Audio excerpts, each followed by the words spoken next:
Hello, everybody. Hey! New campaign, who dis? The Woo! overlay spoils everything of who everyone's playing right now, but that's fine. Also, new overlay. I'm pointing down in the overlay. If you look down there, you'll see animated stat cards for every character. Yeah, because I'm going crazy this time around. Nice. You're watching this on Halloween because we're recording this October 30th, Devil's Night, but it comes out Halloween.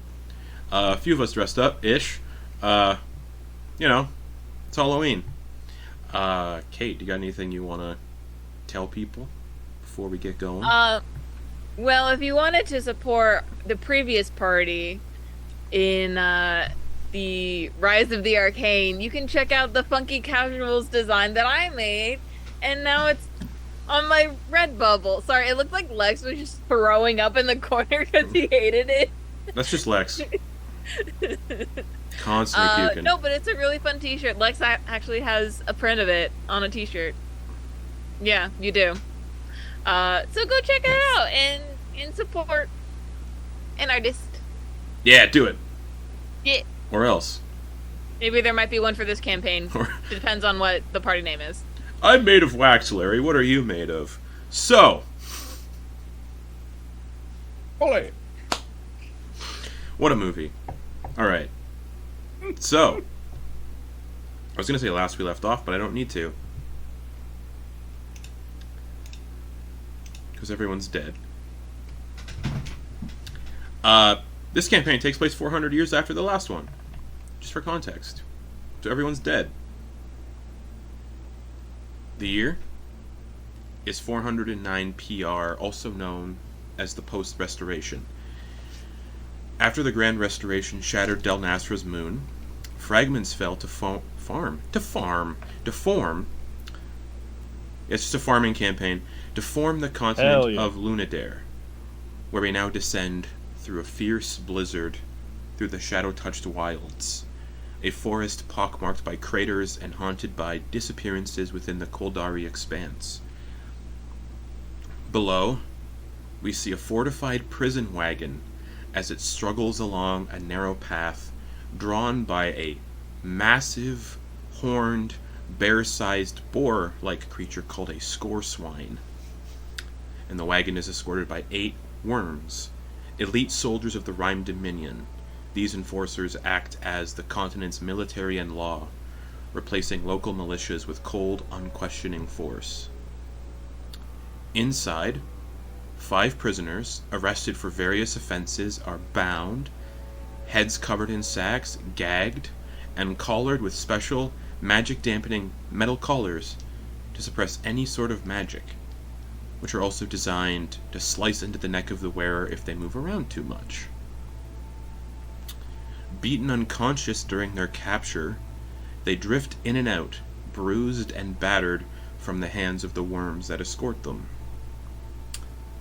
The worms have told them of their destination, Ormheim, capital of not only the Rime Dominion, but Lunadare as a whole, from where they will be shipped to Hrimfanger Jail, a place of horrors and torment likened to Cania, the coldest of the 9 hells.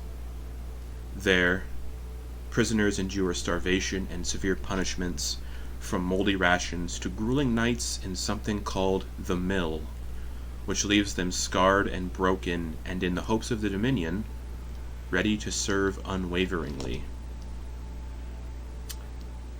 The wagon is by no means comfortable. It's tight and claustrophobic, and even with a roof and walls, it's still brutally cold inside. The prisoners' belongings, should they have them, were all confiscated upon their arrest and are kept under lock and key in a metal trunk outside the wagon. At one point during the journey, during a brief point of consciousness, you all hear the worms outside laughing as someone says, "Don't cut 'em down. There'll be food for the birds." And the rest of the worms escorting the wagon laugh in response outside, before another pipes up a few moments later. "Hey, that ring you took from that mind flayer, what'd you do with it when we brought it in? Gotta bring the wife something nice when I get back." Tried selling it in Elduin. No one wanted the damn thing. Ended up chucking it down the barracks latrine. Figures. Guess it really was a crappy gift. Good thing it found its way there with all the shit, huh?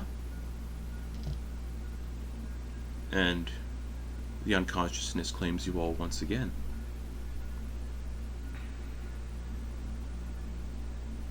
Well, it feels like moments later. Cold, freezing water rouses you all from unconsciousness, and you can hear the door of the wagon creak open. You're led outside of the wagon. You feel the soft crunching of snow beneath your feet, and as the bags on your heads are removed, you're all led out toward a makeshift wooden stage built in the center of an encampment, with a mountain looming to the right.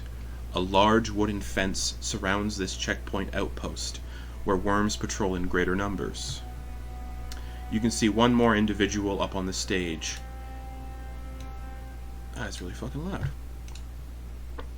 They are a pale-skinned, soot-stained gnome man wearing a long, ragged black moleskin coat. Over that is a heavy fur cloak that trails behind him. He has wild, frazzled white hair, manic blue eyes, and a big, frazzled mustache. And a crowd has gathered in this encampment of commoners and nobles alike, watching as you and the other prisoners are marched onto the stage. One by one, you're bound to thick wooden posts embedded into the platform, secured with rough ropes and chains, their touch biting with the chill of frost. And as you're all tied to the posts on the stage, what do we see? And we're going to go in order of the overlay. So, Lex, describe what we see before us. Oh, goodness. All right. You see a large, he appears elven. He has this mane it would be a mane now of this rusty orange ginger hair that falls. It's cut in like a mohawk, but it's just kind of like not managed. He has a very square, angular face, deep set brows that almost give him a perpetual furrow. Pretty stellar goatee. What are we currently wearing? You'd probably be wearing the clothes you were apprehended in. Okay.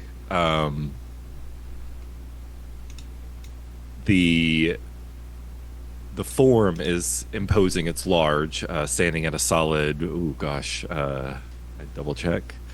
6'2", 6'3". I'm pretty sure 6'3". Yeah. The clothes are bundled and heavy, but you can tell that he fills out the outfit. He looks worn, a bit battle worn. But across his face, like just across like the bridge of his nose and under his eyes, there are these flecks of freckles, but they seem to catch light and almost look like they are like flecks of gold. The eyes are also deep set, like amber gold color that almost looks like they're molten to a bit, like they kind of move. Okay. And I would assume being tied up beside this individual next in our overlay is Kate. What do we see? You see a tiefling woman with a mixture, like in between lavender and purple skin. She has flecks of dragon scales around her eyes and up into her horns, and the tips of her horns are seem to be stained with perpetual frost. She has a capelet that doesn't seem to match with the rest of her outfit, as neither does anything else that she's wearing. Seems very hodgepodge and quickly thrown together, or just whatever was available at the time. And her long black hair is braided with silver trinkets, or it was at some point, if it wasn't stolen by the worms. But she looks more gaunt and pale than a living person should. And then, yeah. Perfect. Sam. Mm-hmm. What do we see? Real quick to clarify, we are tied up, like hands behind the back. Yeah, you're still manacled and shackled from the wagon, Okay. but yeah, you're tied up, hands in, behind the back to this post. Okay. And we're And gagged, then, right? Gagged, and these thick metal collars around the necks that dampen all magic and that slice the neck if the person moves their head too much. Okay. Is it like points or is it like blades? Points. Okay. So, standing there here is we have Tero, who is he's a very thin young man, hard to say. Like gray, like slate gray skin, just like a uniform gray color. Solid black eyes and pointed ears with black, just kind of cropped black hair shaved into also just like a single stripe down the middle of his head, down to the back of his head where it kind of has like a little bit of a mullet thing going on. Hell yeah. And like it's kind of clear from looking at it, like the way it's just kind of like so choppy with it, that this is a haircut that he has given himself. Just from like hacking at it with like a knife, not even scissors. Just like whenever a piece gets too long, he just like saws it off, and then just like shaves the sides down whenever. They're probably getting kind of fuzzy at this point because it's been a bit. Myriad of piercings, like eyebrow piercings, like a dermal on the forehead here. There is like at least 7 piercings on one ear alone. Just like two on the lobe, one on like 2 up like by the point, a couple. What's the one in the middle called? I forget that one. Caleb, you're muted, but I don't remember what it was. It's a tragus. Yes, that one. Prince Albert. Nope, maybe, Not that one. but it's not showing right now if it is. And oh yeah, nose piercing, like, It's too cold. wearing just like this patchwork, almost like quilt-like pattern of just like scraps of fabric that have been stitched together to form this very baggy set of clothes. There's like a hood attached to the back. The pants look like they would fit someone like 8 sizes bigger than him, but they're like cinched tight at the waist.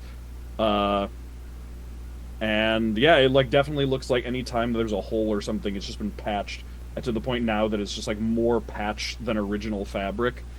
And he's probably just kind of sitting there, like just looking around, like what's gonna happen next. And then just occasionally, when he gets bored, he just kind of like leans his neck over a little bit and gives himself a little poke with the collar. Okay. Caleb, what do we see?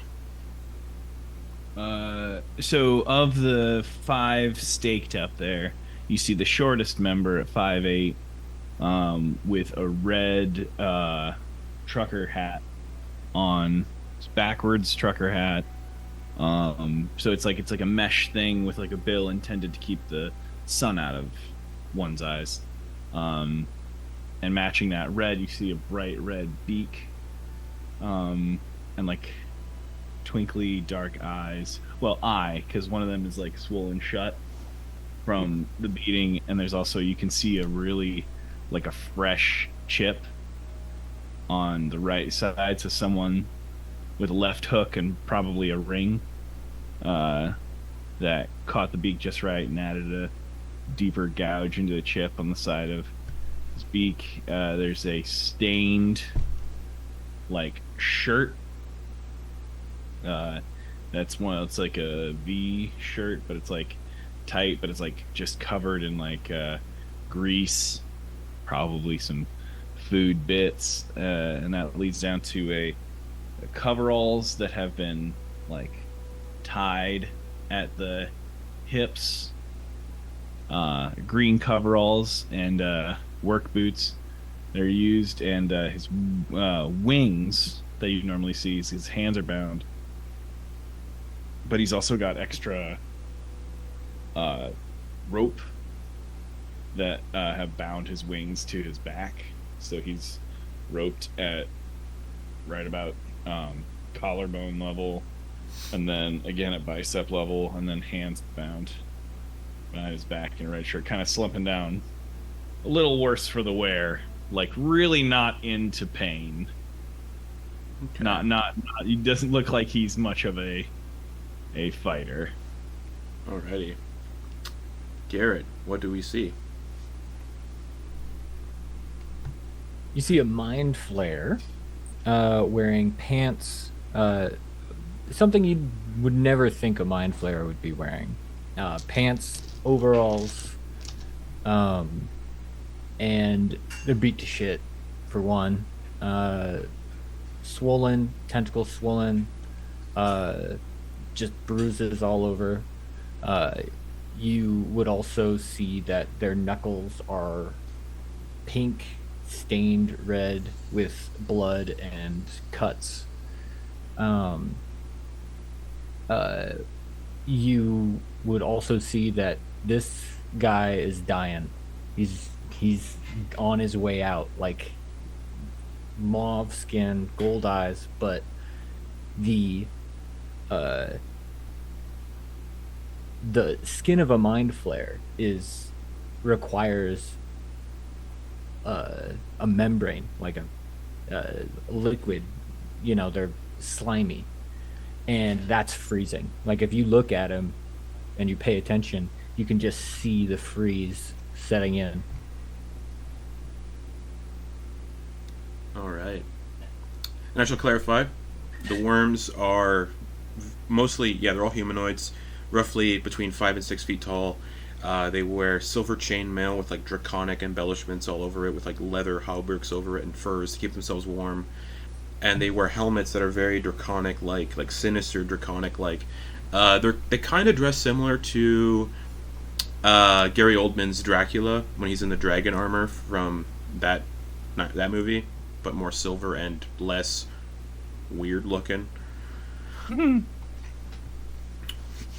the midst of the worms steps a tall, gaunt, slender figure with icy blue skin, piercing blue eyes, heavy furs, and they're wearing a blue and white aristocratic outfit.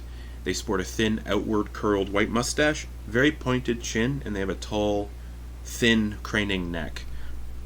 And their bearing is unmistakably that of a Dominion magistrate, or a judge.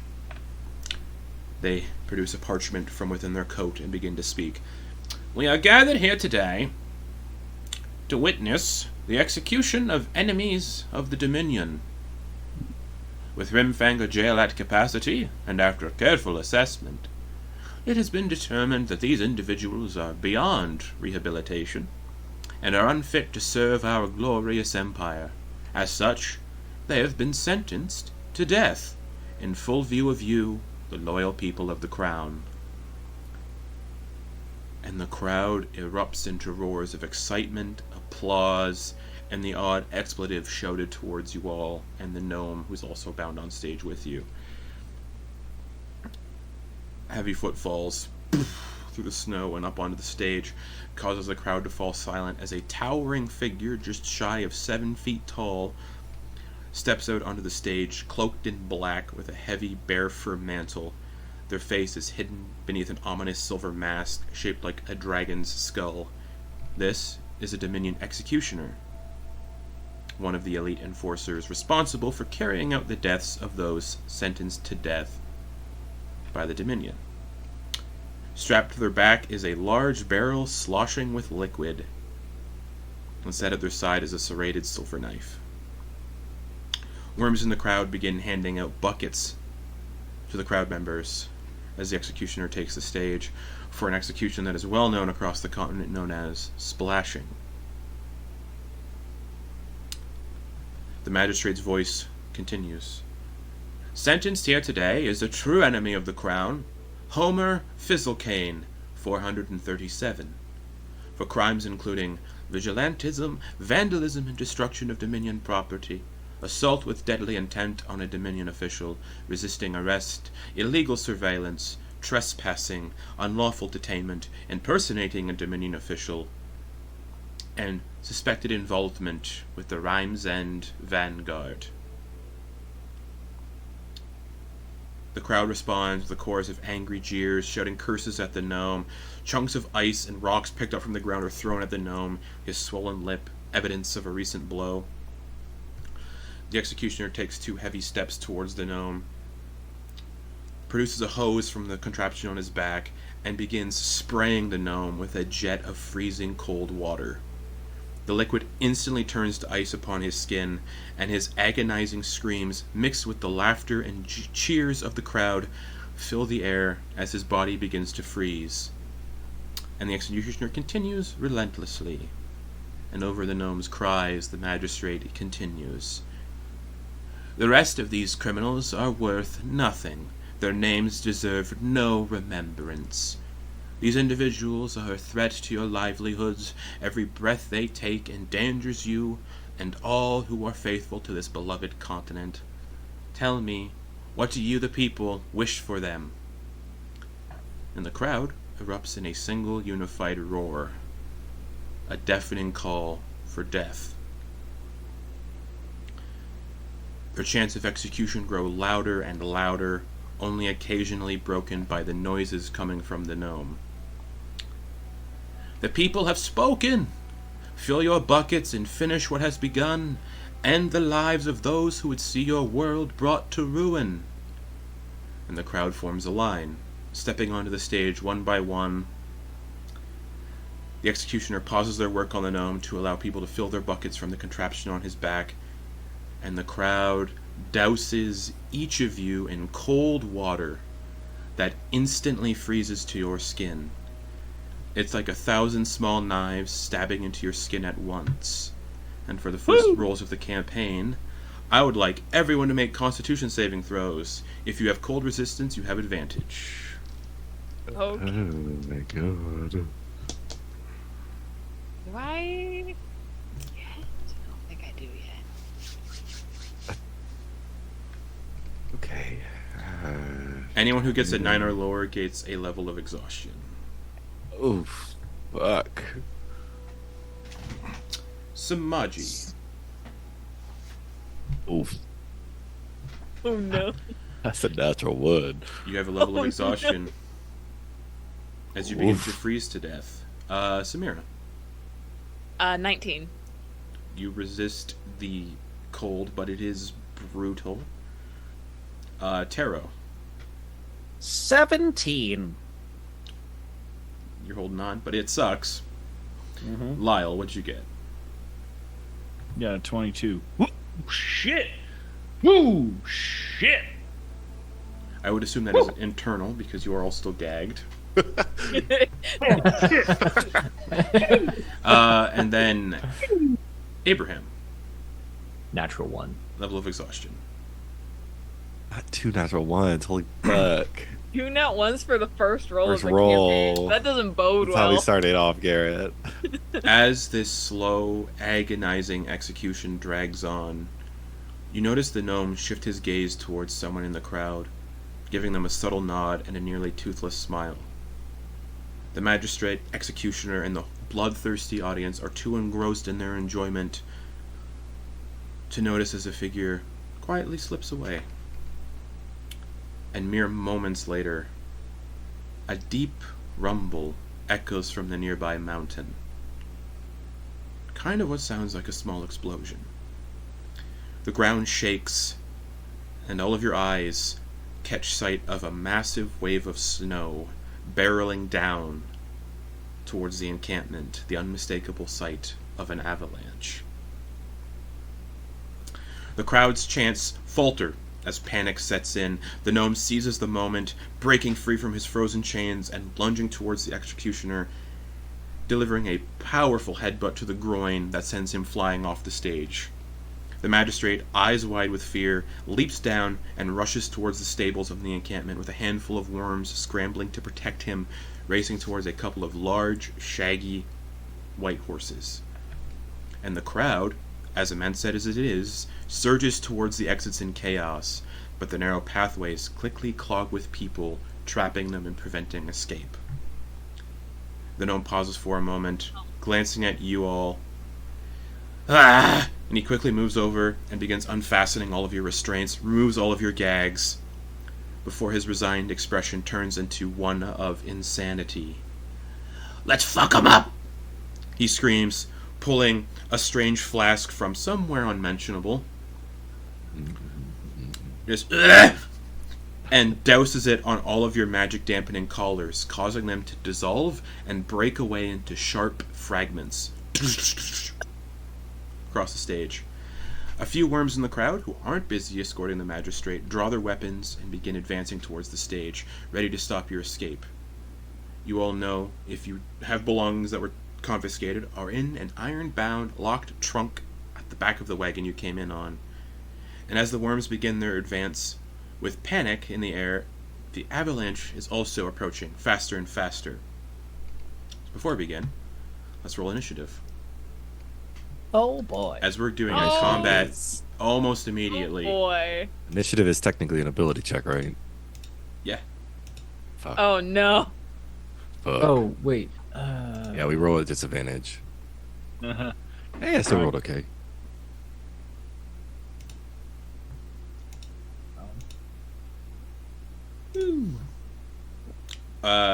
Now, we've never done a party introduction before during a combat. So, for the sake of not bogging things down, once the trunk is unlocked and opened, anyone can retrieve all of their belongings and equip them as a single free action from the trunk, if they are in there, if you put your starting equipment on your character sheet. If not, hoo-hoo-hoo. Ooh. And also, feel free to converse during the combat and not care too much about the 6-second turn time, but not too long where we bog things down too much. So with a disadvantage on those initiatives, which is only going to be Sumaji and Abraham would get a 16, and Sumaji would get a 13. 13. Okay. Alrighty. So, yeah. Straight to battle. Sorry, people watching, but I don't want to have to go through the whole complicatedness of showing you all the battle map. But here's the battle map, my friends. Oh, shit. Sorry. Yeah. And let's... Where's the card again? Is that over here? Yeah. Uh-huh. Okay. Ironbound trunk is at the very back. Ooh. So, Okay. Good music. Yeah. alrighty. So, the crowd of commoners... That's loud, that's loud. So, the crowd of commoners directly in front of the stage are panicking, so they're going to surge and just run over here towards this group and just start, like, beating the fuck out of that group, like, stomping and kicking people, punching people. Like, the crowd are basically rioting and trying to basically kill each other to get out of this encampment. So that's what that crowd's doing. Dominion Worm C. Yeah, is gonna start moving.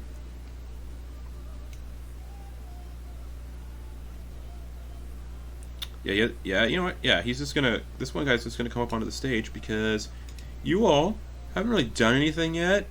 So he's just gonna stand here, draw this barbed sort of glaive. Freeze, don't move. Anyone who moves dies. He'll take his position between Abraham and Sumaji. Samira.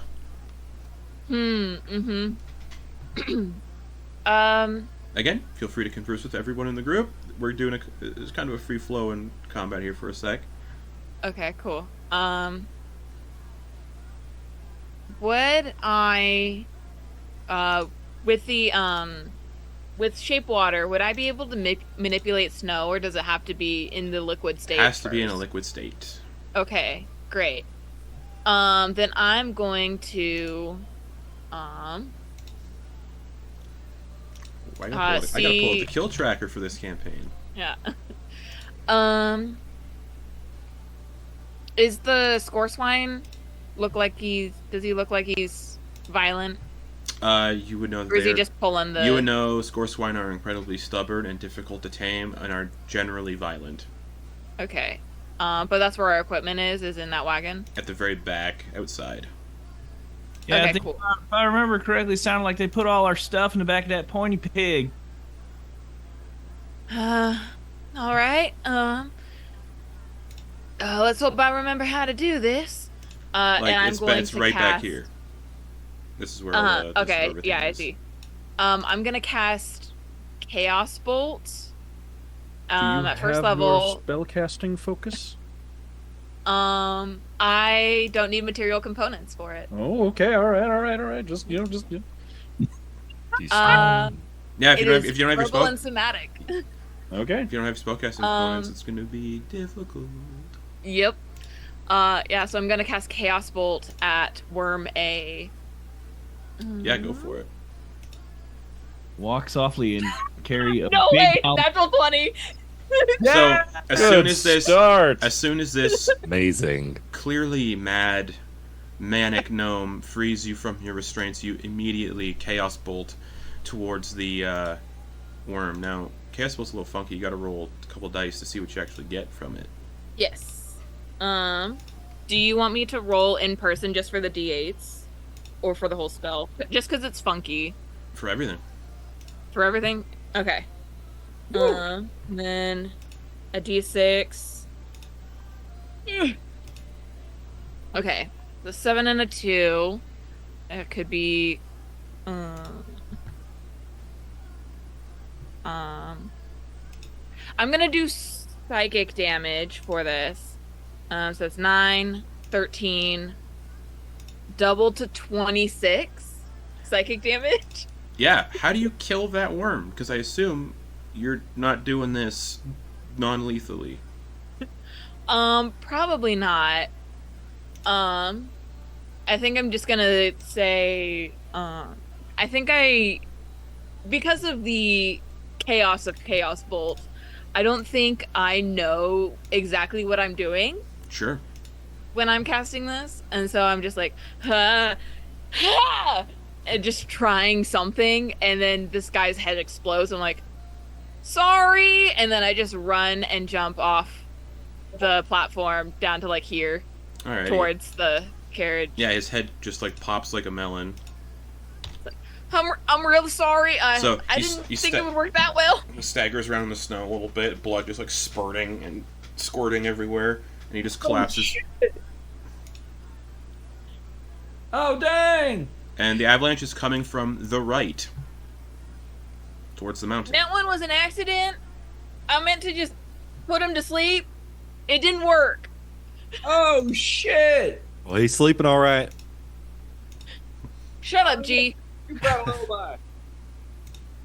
Anything else, Samira?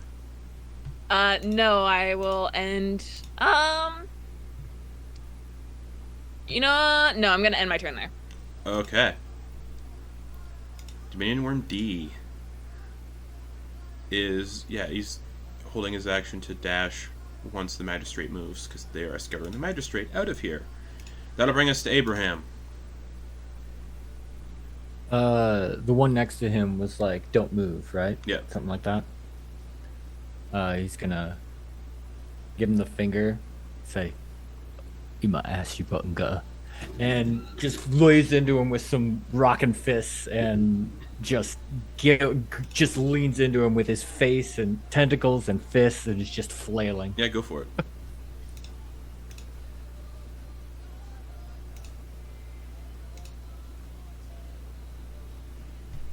That's 14 to hit.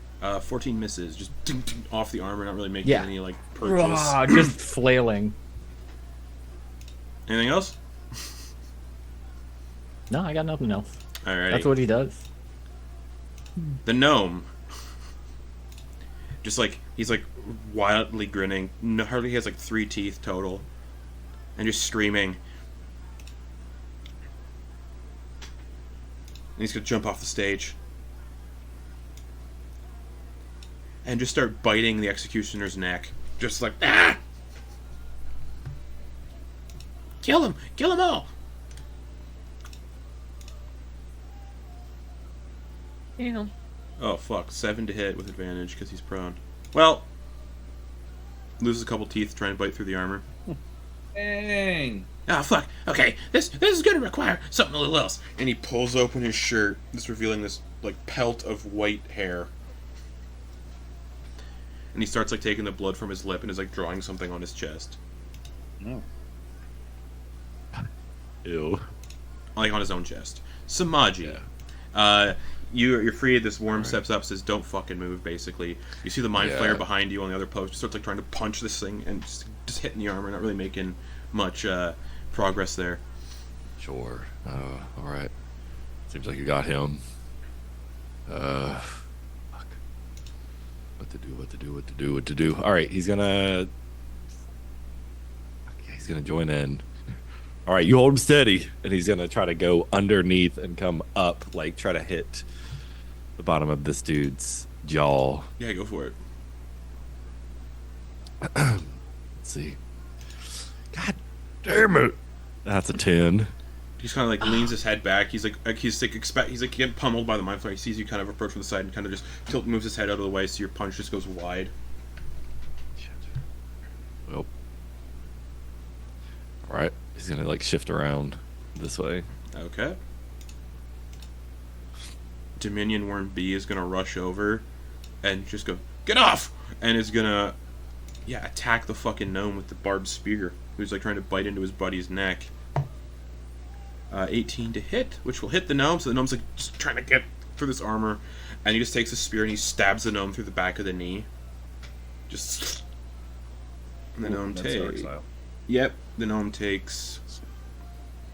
That's two-handed, we'll say. 7 piercing damage to Homer Fizzlecane. Constitution saving throw, because the worm weapons, everybody knows, are designed to cause infection. Oh. Constitution saving throw for Homer. Oh yeah, 18. He's fine.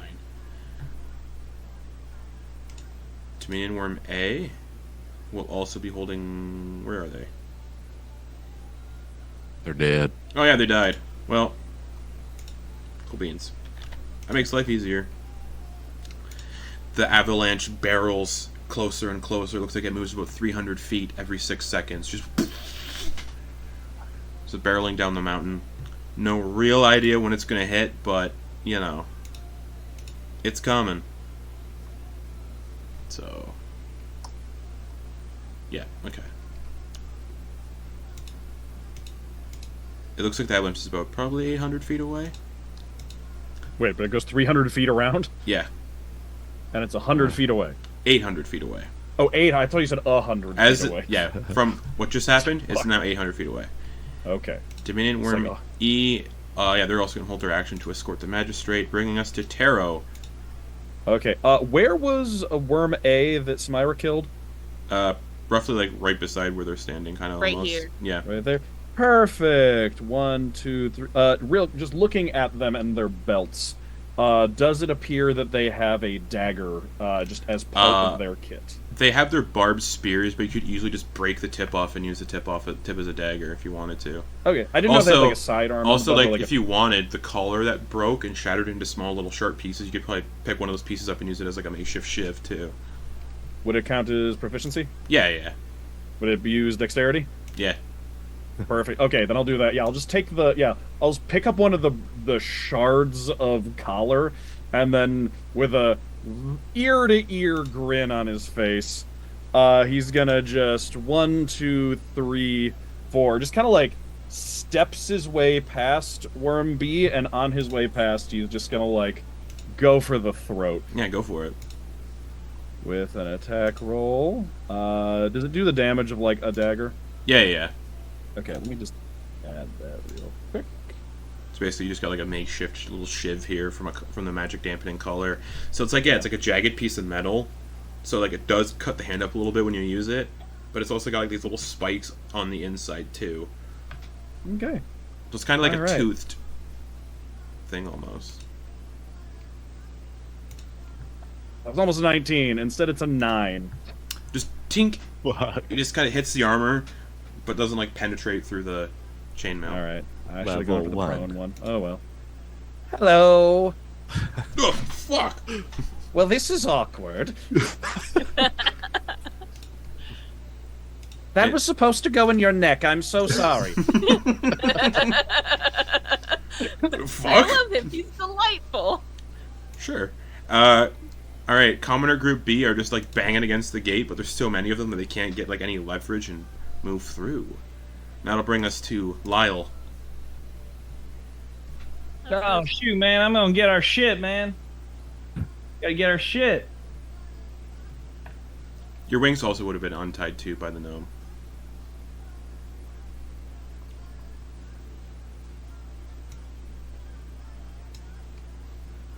So you guys see Lyle go, oh shit, man, I'm gonna get our shit.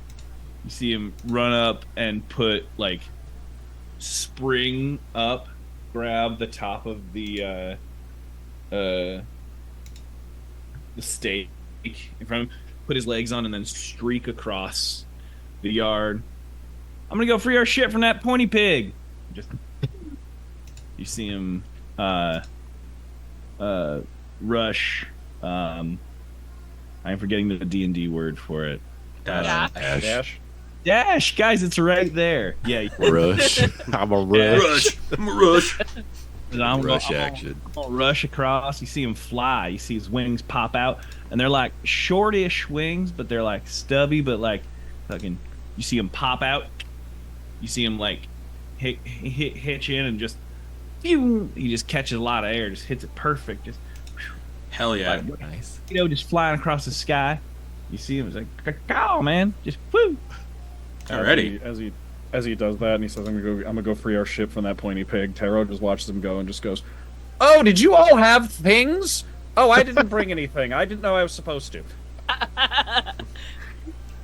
Hell yeah. Anything else, Lyle? Action to dash. Action, movement. Shit, I got all these things to do now. Bonus action.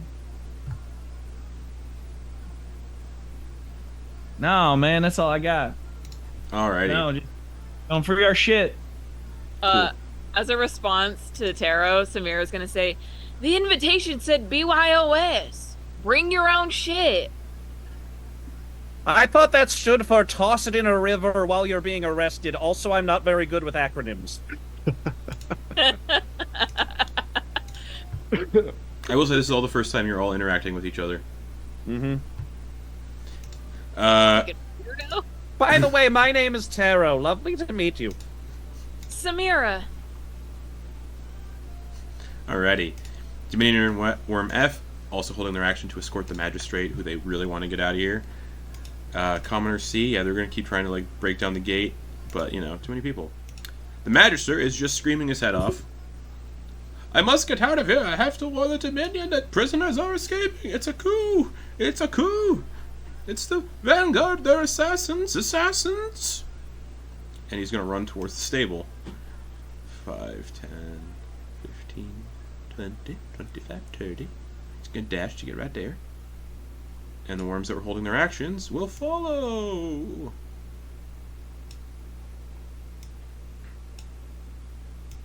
Escorting this figurehead who is attempting to leave and warn the Dominion about you all. The score swine is just panicking. It's like bucking and wild because they can see the avalanche, and it's going to make a strength check to try to break free from the cart. Well, let's go. 17. The score swine breaks free from the wagon, and it's going to... They're really stubborn, but they're also very timid, and... Not timid, but like... Yeah. Gotta charge towards the crowd that's making a ruckus. And it just barrels towards the crowd of commoners doing a charge. Yeah. It's going within a certain amount. I would get a reaction, right? It's if you're up in the. Are you flying? Yeah, I'm flying. How high? Probably, I think it is probably about 10 feet off the ground, not very high. Oh, so it would be like barreling right through you then, because these things are 10 feet tall. So you'd be in the path of the charge then. Sure. I'm also gonna react though. Try and seeing the. All right. Well, since you are to only 10 feet up and would be in the path of its charge, I need you to make a strength saving throw.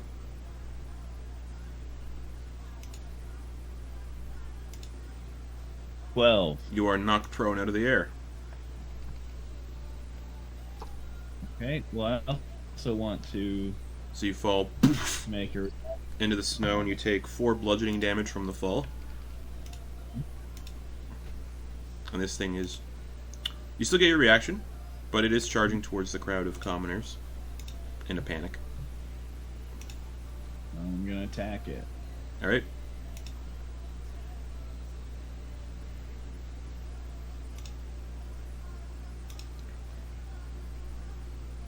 Be still, pointy pig. That's 15. Okay, so as you attack it as it runs past, it's probably going to halt its charge, probably to right there then. And 15 hits as you rake at it with your talons while you're on the ground. And it's probably going to change course and then just approach. Oh fuck! I didn't kill. But roll damage.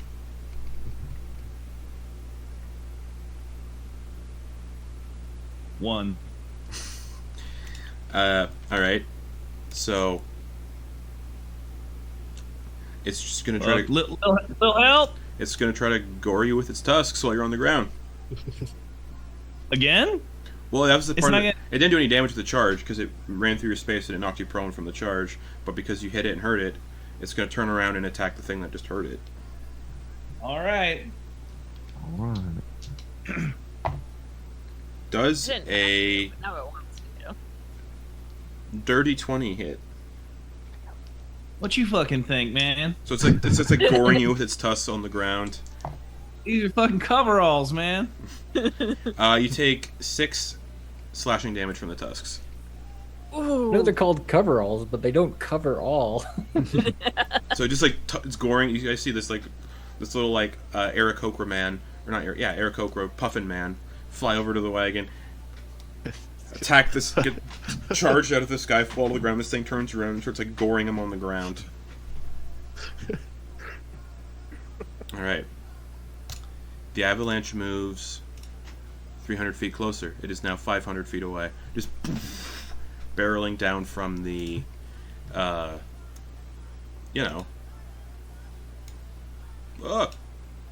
barreling down from the right.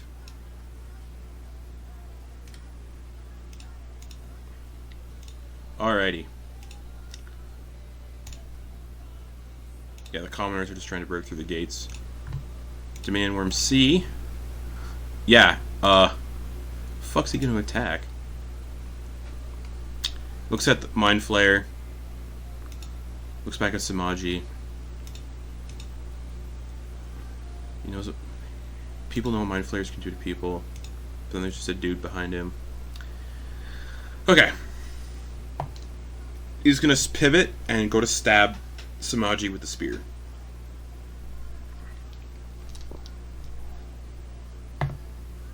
That'll be a 12 to hit.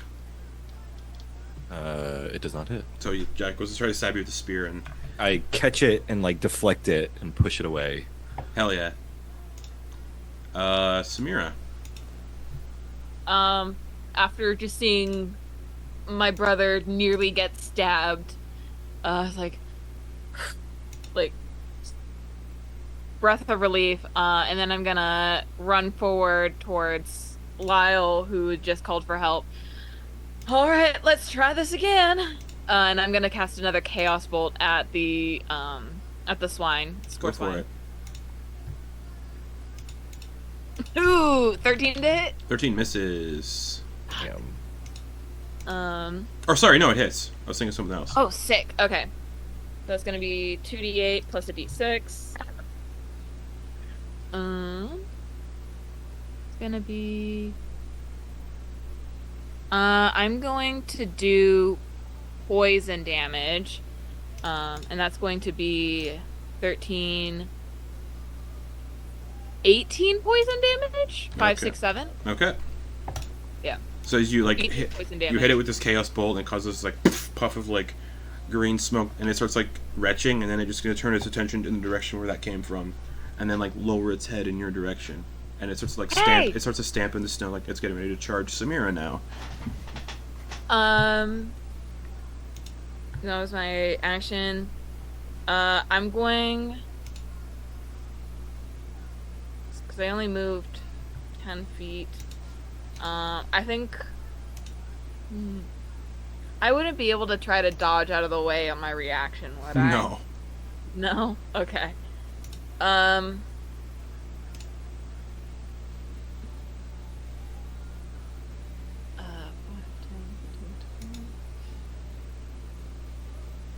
I don't want it to run into Tero, because that would be bad. So I'm gonna kind of go over this way and hope that it can't reach me. Look. You better be getting our shit for this! Lyle. Alrighty. As I just start running away. It was my best! Alright. Dominion Worm D is going to pivot on the spot and draw their spear so they can protect the Magistrate, while the Magistrate, panicking and screaming, is trying to climb up on a horse. Abraham. Abraham sees that Worm C has turned around, and as he turns around, he's gonna shove towards Sumaji. He's going to what? Sorry, my internet crapped out for a sec. Abraham's gonna telekinetically shove Worm C towards Sumaji Okay. with the goal to have him tumble down the stairs. Alright. Is there a save on that? Strength save. 14. Fails by 1. Okay. So he moves. Yeah. Okay, so yeah, he's gonna stumble down the stairs a little bit. Rolled a natural 1, so he's gonna tumbles all the way down the stairs and comes to a rest at the bottom of the stairs, prone. 5, 10, 15. Yeah, he's gonna take roll a d6. I'll take a d6 of bludgeoning damage for falling down the stairs. All right. 3. All right, he takes 3 bludgeoning damage for falling down the stairs, Sweet. and he is holding a spear. Yeah, so yeah, he just tumbles. Okay. So the only ways out of here are north and south. Yeah. Cool. We're like basically these like we're like 30, 40 people are like trying to push through the gates. There's not enough room for them to get through. Yeah. And anytime that Abraham has spoken, it's very odd because you all hear it inside your head as if he's speaking to you, but you know that it's just kind of, you can tell he's looking at someone, but it's still just broadcast like everywhere. But in this instance, Abraham is instead going to he's going to go. He's going to move over to here, to the crowd. 5, 10, 15. And on his way, he's going to say, "Oh, you know they're taking the horses, right? They're the only ones that are going to get away." And he's speaking specifically to the commoners there. Yeah. Make a persuasion check with disadvantage because you have been branded as an enemy of the Dominion. Yeah, sure. Can they tell where it's coming from because it's called nothing? Well, like only people are. There's kind of common knowledge on how these things communicate. Oh, that's fair. That's fair. Yeah. 8. My players are in them. They just ignore you and they just keep trying to push through the gates. All right. I'll try to move amongst them then. Yeah, and it's half plant half myself- movement through there. Yeah. So I'll plant myself there, anticipating that these guys will have to come through that direction. All right. Once they start moving. Anything else? Let's see. Moved.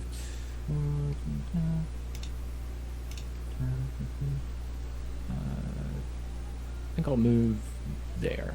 Alrighty. Yeah. And I haven't used my action yet. Telekinetic shove. That's a bonus action. Jen and I would have said the persuasion check would have been an action too because that was an ability check Oh, roll, okay. but yeah. Well, that'll be fine then. Yeah. We'll say that's what happened. Okay. And cool. Homer finishes drawing like this symbol on his chest out of his own blood, and he's like, "From Nebelstadt with love, motherfuckers." Uh-oh. So, everybody knows of Nebelstadt Hospital. They know they experiment with blood and what blood can do as a magic conduit kind of deal. So when he yells from Nebelstadt, motherfuckers, you get a sense of what this crazy gnome kind of does is he fucks with blood magic. However, he's not good at it, and he explodes into a pile of gory mess. Just Fucking off. Fucking off. so the worm that was just like there getting attacked by Tero is like, and then it's just like splattered with gore. Tero's kind of splattered with gore a little bit. Just as he That's the face. That's the face. just happy. as Homer explodes. Kid on Christmas happy. As Homer explodes like a bug on a The windshield. thrill of the kill.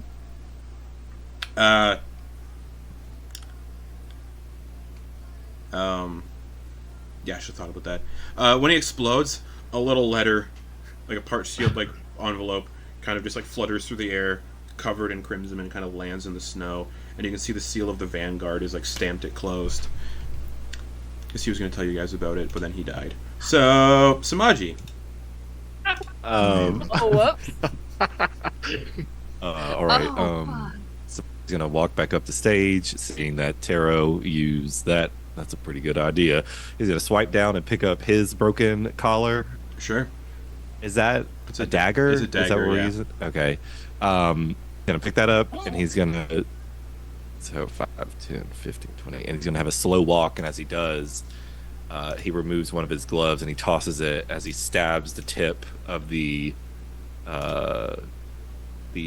of like the barbed into the palm of his hand, and as he pulls it free, the blood comes out and it goes icy for a minute, but it looks like the way the blood freezes in that moment, it looks like a bolt of lightning, like that would hit connecting his hand to like red crimson lightning. Yeah. And as he whips it free, you just see this shimmering like ozone, and you could swear you see these like, you know, those like plasma balls that have that those effects. It's almost like that's coming off the blade.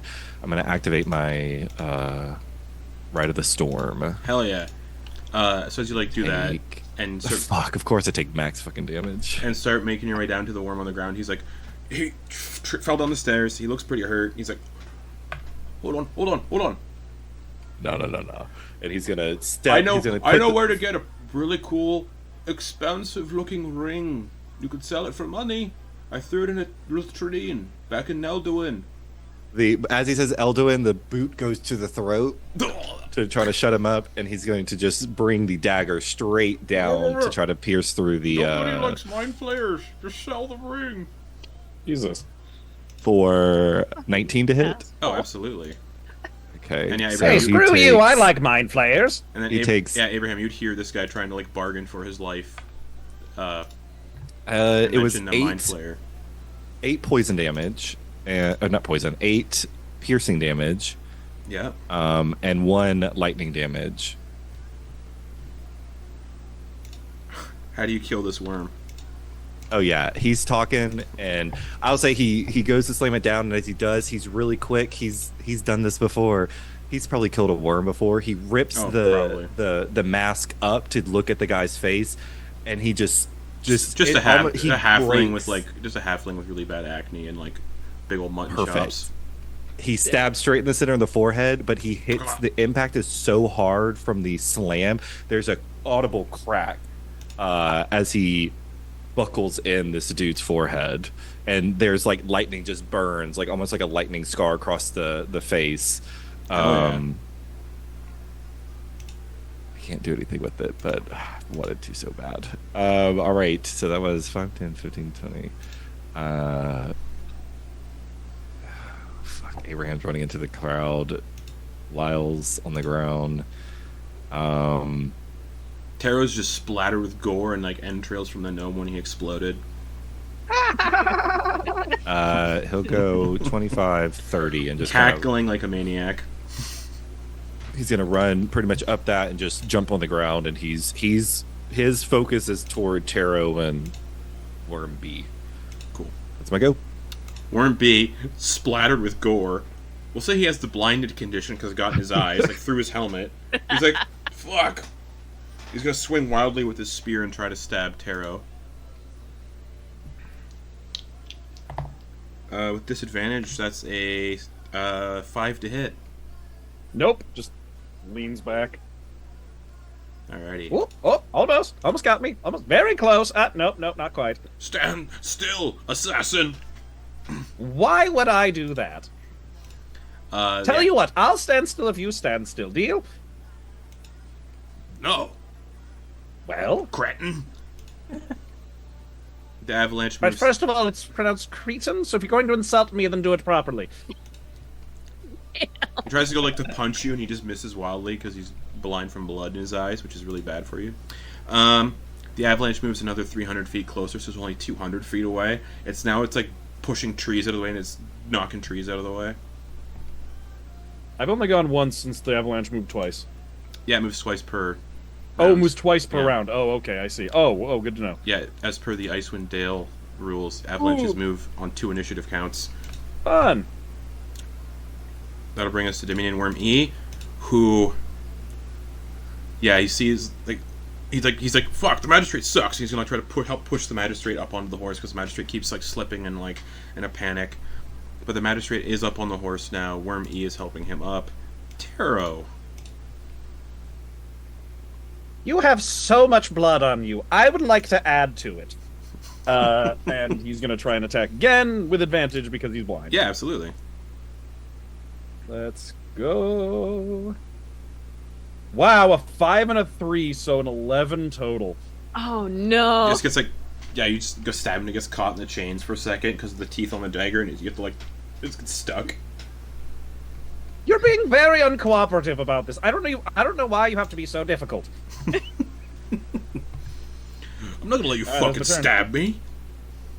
You tried to stab me. Everyone's stabbing You're a everyone criminal. here. No one's You're a at fault. murderer. You're an assassin. You're a killer.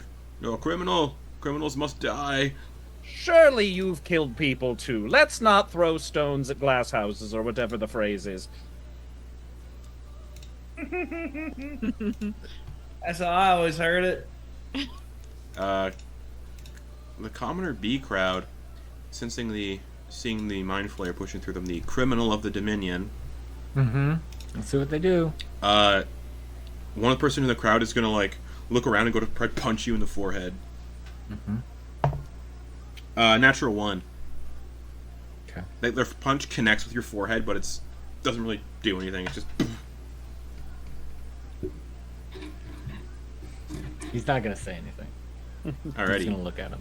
Lyle, you're prone on the ground, but it looks like the score swine is now focused on Samira as it's like stomping into the snow and getting ready to charge Samira. Move 3 to the back. Yeah, it's They get free, up. it's a free action to, or actually no, it is locked. I did say it was locked. It's a free action once it's unlocked and opened. All right, then I guess. There's like a big like iron like padlock on it. Looks like it's touched with frost. My action then is going to be to pick it up and put it on the far side of the trunk of the thing here Sure. and sit with it, knowing that the ice has moved fast enough. Hey, I got our shit, but we gotta cover ourselves. Duck and cover. Gets behind. Oh, find yourself a. Get down to the cellar, man. Alrighty. Shit's gonna get nasty. And so I like brace against the wagon, sitting on top of our shit, and like looking down at the lock. Since I already took the action to move it, Sure. I'm just looking down at the lock to be ready for it. If you see a cellar door around here anywhere, I would love to have it pointed out to me. I got you, man. You see a well, And you see a latrine to the north. No cellar doors. Alrighty. At least not out in the open. Yeah, Worm F is just gonna... I'm gonna scream. Actually, can I just, final thing, just scream at the pig? Yeah. Get out of here, piggy! Get out! Make an animal handling check.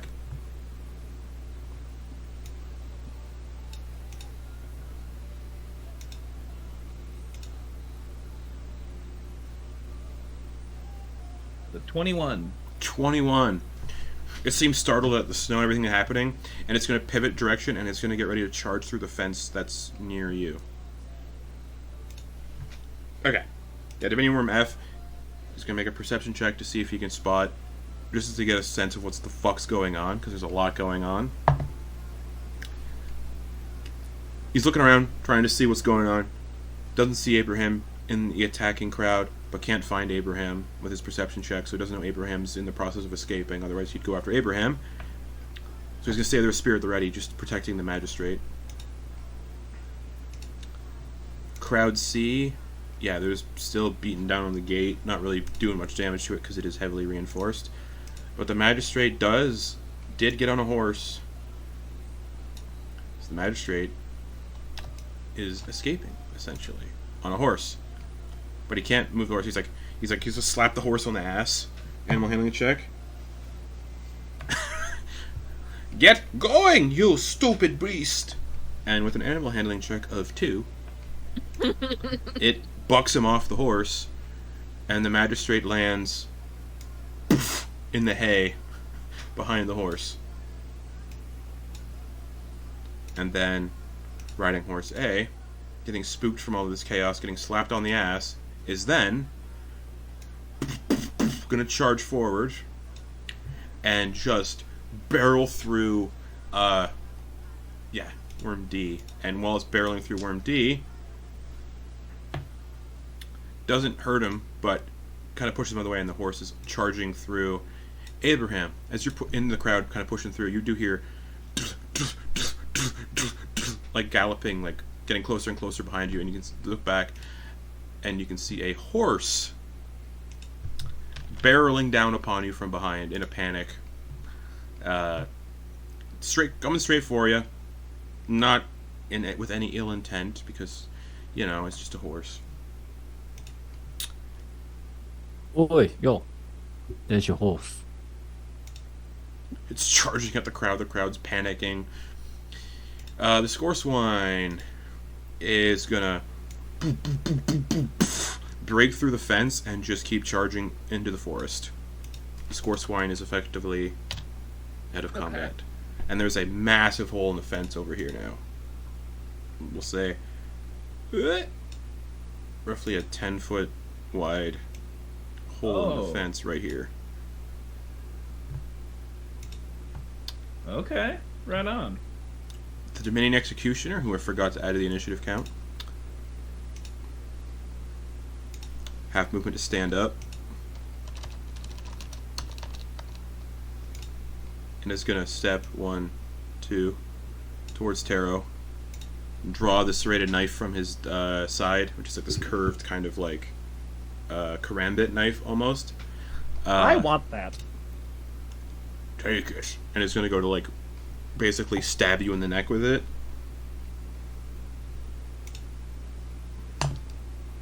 $17 to hit. That does hit. Good. Good. You take 3 piercing damage as it sinks it into your neck and draws a little bit of blood. That was not that sound was of pain, but it did not sound entirely No. of displeasure. As now, you see him. He's standing. He's facing away from the direction of the avalanche. So he stabs it into your neck, not too deep to cause any like mortal injury. But as he stabs and you look at him, you see the avalanche now, basically hitting the encampment. As it barrels into the encampment. And I'll try to remember where all these tokens are. I will remember actually how. I'll take a screenshot. That is a smart way to do it. Good job, DM. That was smart. Quick thinking on your feet. Thank you, players. Thank you for the compliment. It's appreciated. Yeah. Good work, good work, good work. I want to point out that due to there being a hole in the fence, I think some of the integrity of the other stuff would stay because of the hole would let some go through. That's really cool, Justin. So there's the avalanches. It just demolishes the. This demolishes a lot of the base as I move some tokens to where they're going to be. Alright, Sumaji was right there. Roughly. Yeah. Samira was 3 away from the roadside, so you're right there. Tero is 2 up from Samira. Lyle over there. Ooh, Abraham, the commoners, Oh, no. all those worms, the horse are effectively just smoked by. Oh, everyone is smoked by the avalanche except for a few people here. Yeah, he's under here somewhere. The avalanche damage probably kill the horses because horses don't have a lot of hit points. Yeah. Commoners, yeah, not even gonna bother about them. There's a worm here that's not covered by avalanche, and then the executioner is not covered by an avalanche. He's just out of it. Yeah. Just for simplicity's sake, that's what we're gonna do for that. So the other worms are off the table? Yeah. Over by the magistrate. Yeah, those guys are gonna be fucking covered under building and horse corpses, and there's no. All right, yes, the avalanche rockets into the encampment. Is it done? Is it done moving? Yeah, it Okay, settles. Anyone who is basically covered in snow, which is going to be Abraham and the magistrate. Oh no, actually the executioner is as well. So the executioner, Abraham, yeah. So I don't want to put their tokens on the map just in case they all kind of die, kind of deal. So I need Abraham and a bunch of NPCs to make strength saving throws. And Abraham, you do fall prone on that. Oh, that's a disadvantage. Well, I got a nat 1, so. All right, so you take from the avalanche. You take 5 bludgeoning damage. You're knocked prone.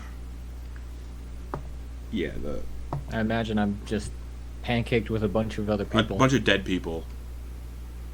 What? The commoners don't have any hit points, right? So Okay. All right. You have 3 max. just you're alive, piled under snow, and just bodies of open face screams of just piled. They're kind of giving you cover from the crushing snow, but you're just under corpses. But again, Excellent. the whole problem with avalanches is you suffocate. Yeah. You're blinded. You are restrained. Alrighty, and yeah, I'll tell you how to get out of an avalanche on your turn, kind of deal. Executioner. Yeah. Well. Bye. Buried basically under the avalanche. The magistrate buried under the avalanche. Basically, yeah, you don't know what's going on with those guys. So the only one who's Can I left. still see the knife sticking up over out of the snow since he's right next to me? How far deep are they buried under it? Or would he have kept grip on it? Did the avalanche hit him so hard that he let go of it? Yeah, it's sticking under your neck. Oh, perfect. All right, so yeah, okay. Oh, look, a present.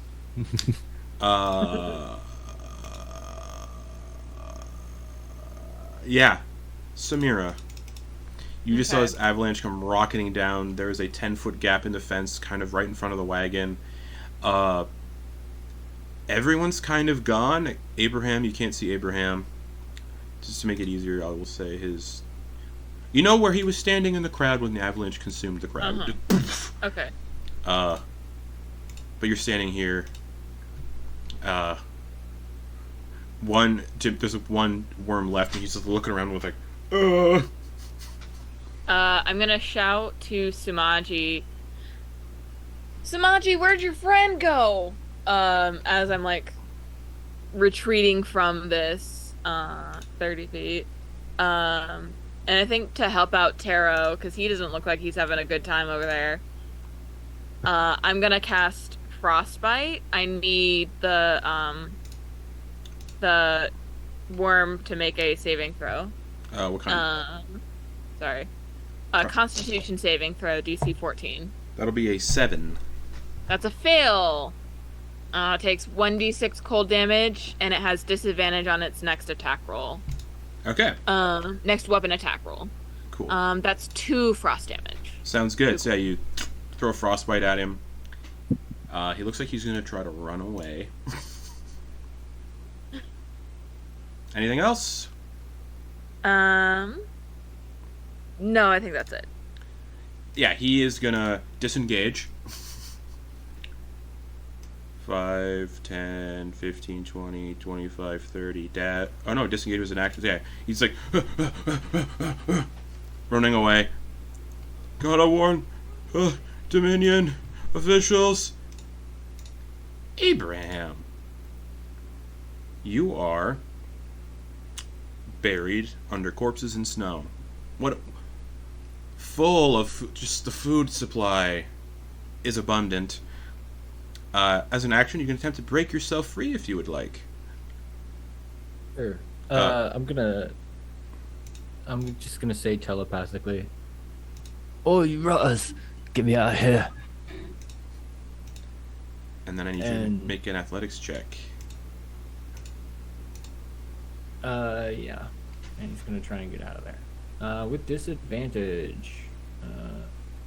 Athletics.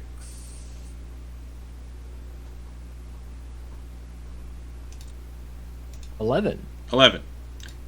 That's about as good as I'm probably gonna get. Yeah, you're struggling to push through all these corpses in the snow. If you fail that check 3 times, you cannot attempt to dig yourself out again. Someone will have to help get you out. So that was a failure? Yeah, 1 of 3. If you fail 2 more times, you can't pull yourself out. Cool. But, you're alive for the moment. Cool. Sumaji. Let's see. Oh, do I sorry, have, you have can I other stuff use, to do, yeah. Can I use my bonus action to, like, shove this snow? With telekinetic shove. Or is it a creature? I think telekinetic Is it shove is only a just a creature. creature? I think it. Um, Well, it has. I think a mage hand element to it, doesn't it? It does. However, let's I'm gonna actually just look it up here real quick.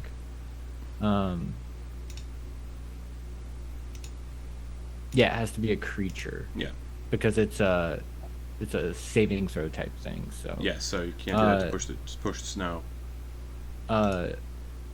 However, you said my thing was an action. Yeah, try to correct? dig yourself out. It's an action. Yeah. Okay. All right. Cool. I'm just gonna check a couple more things since it's the first time with these characters. Absolutely. Sorry. Just New trying to character see what who I've dis. got. You Do I character have who dis. anything? No. I'll. Yeah. We'll see what happens. Alrighty, Sumaji.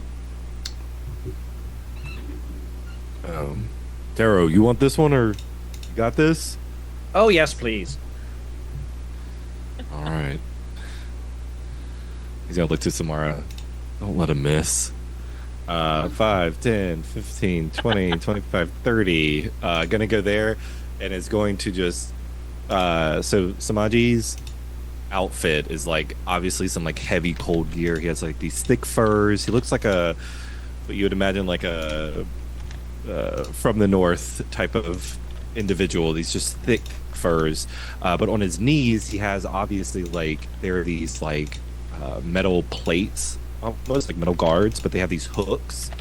And he's going to slide on those, and he's going to take his one gloved hand and his non-gloved hand, and he's going to begin to dig in the space in front of him. He's going to try to dig, because I'm going to play this like he doesn't exactly know where Abraham is, so he's going to start digging down in this vicinity. Okay.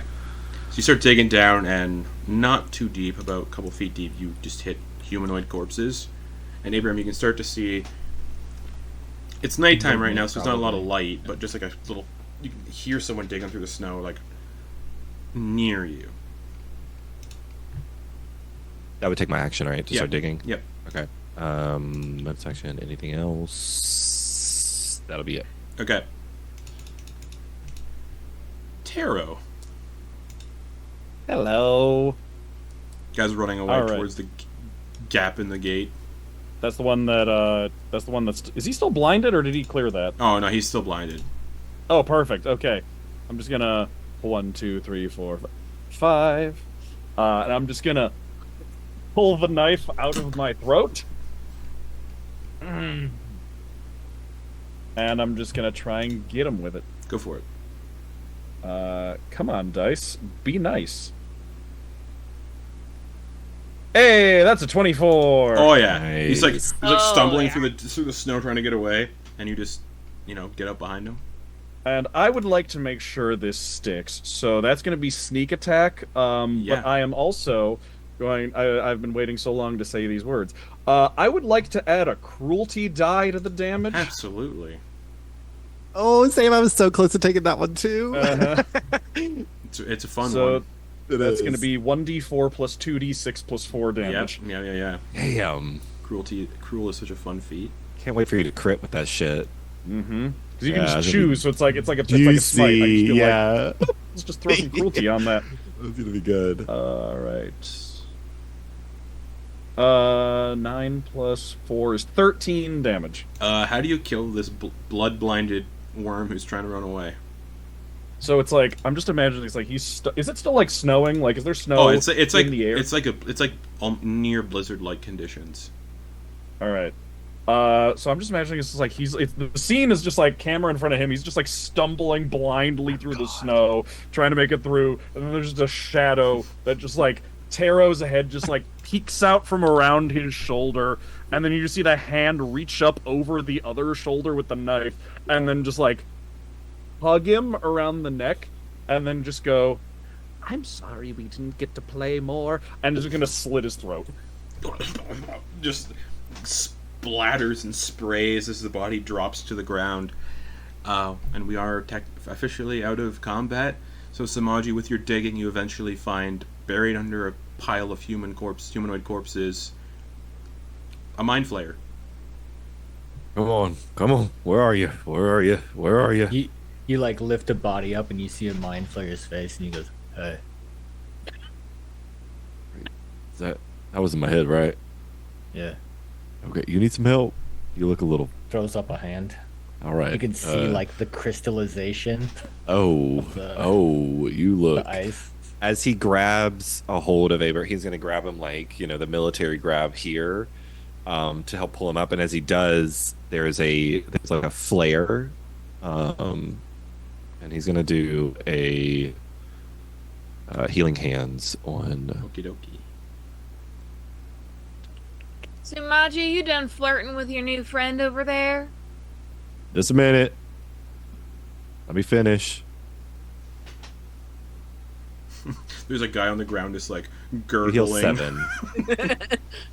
Excellent. Thank you. So the way I'll describe this, so it's like it's warm, but wherever like any kind of like, because I know you kind of got beat up before too. You were kind of looking rough. There's almost like a gold sheen, like it's almost like the Midas touch. The best way to kind of describe it. There's Trust like a the level of it Midas where touch. where the hand touches, there's a gold sheen, but each of the wounds that you have that begin to heal take like almost a golden tint for like a good few long seconds before it dissipates. As that happens, you feel his grip all of a sudden gets surprisingly stronger, and he kind of Hey. like, you see his forearm kind of swell, like, Oh. You good? yeah, that was wonderful. All right, come on. And he's We gonna gotta get this. We gotta get this one guy foot on over here. one though. foot on one. Yeah, one foot over the commoner's head and just pulls up. Yep. Out of the snow. All right. Let's go get this guy. And he's gonna start moving to the last place he saw that The magistrate? magistrate. Okay. I'm gonna leave the map up just for like people can have like visual references if there's stuff they want to do, kind of deal. Yeah, the magistrate roughly was like right here, and the letter you all saw with the vanguard insignia when the gnome unfortunately exploded is like right there. I'm gonna go try to pick that up. Okay, yeah. You walk over to the envelope and you pick it up. It's just covered in blood. I'm gonna use prestidigitation to clean it up and restore it. Okay. The guy at Tero's feet is still gurgling and bleeding out in the snow. Just like, What was that? Did you say something? Hey, Tips. Hey, Tips. Yeah, Tips. You there with the Tips? Oh, is that me? No, not you, no, man. The girl, Oh, man. I was going to say, I think they're nice, but not that noticeable. I didn't think my shirt showed them off very much. Yo, Tips, you got anything in here that's breakable? Huh? What? I mean, not really. Wait, I do. Hey, I do. Oh yeah, Sumaji's got his jewelry in there. No. Flies up with the chest, No, don't do it. No, really don't. drops it 10 feet to try and break the lock off. okay. Yeah. Son of a bitch. It hits.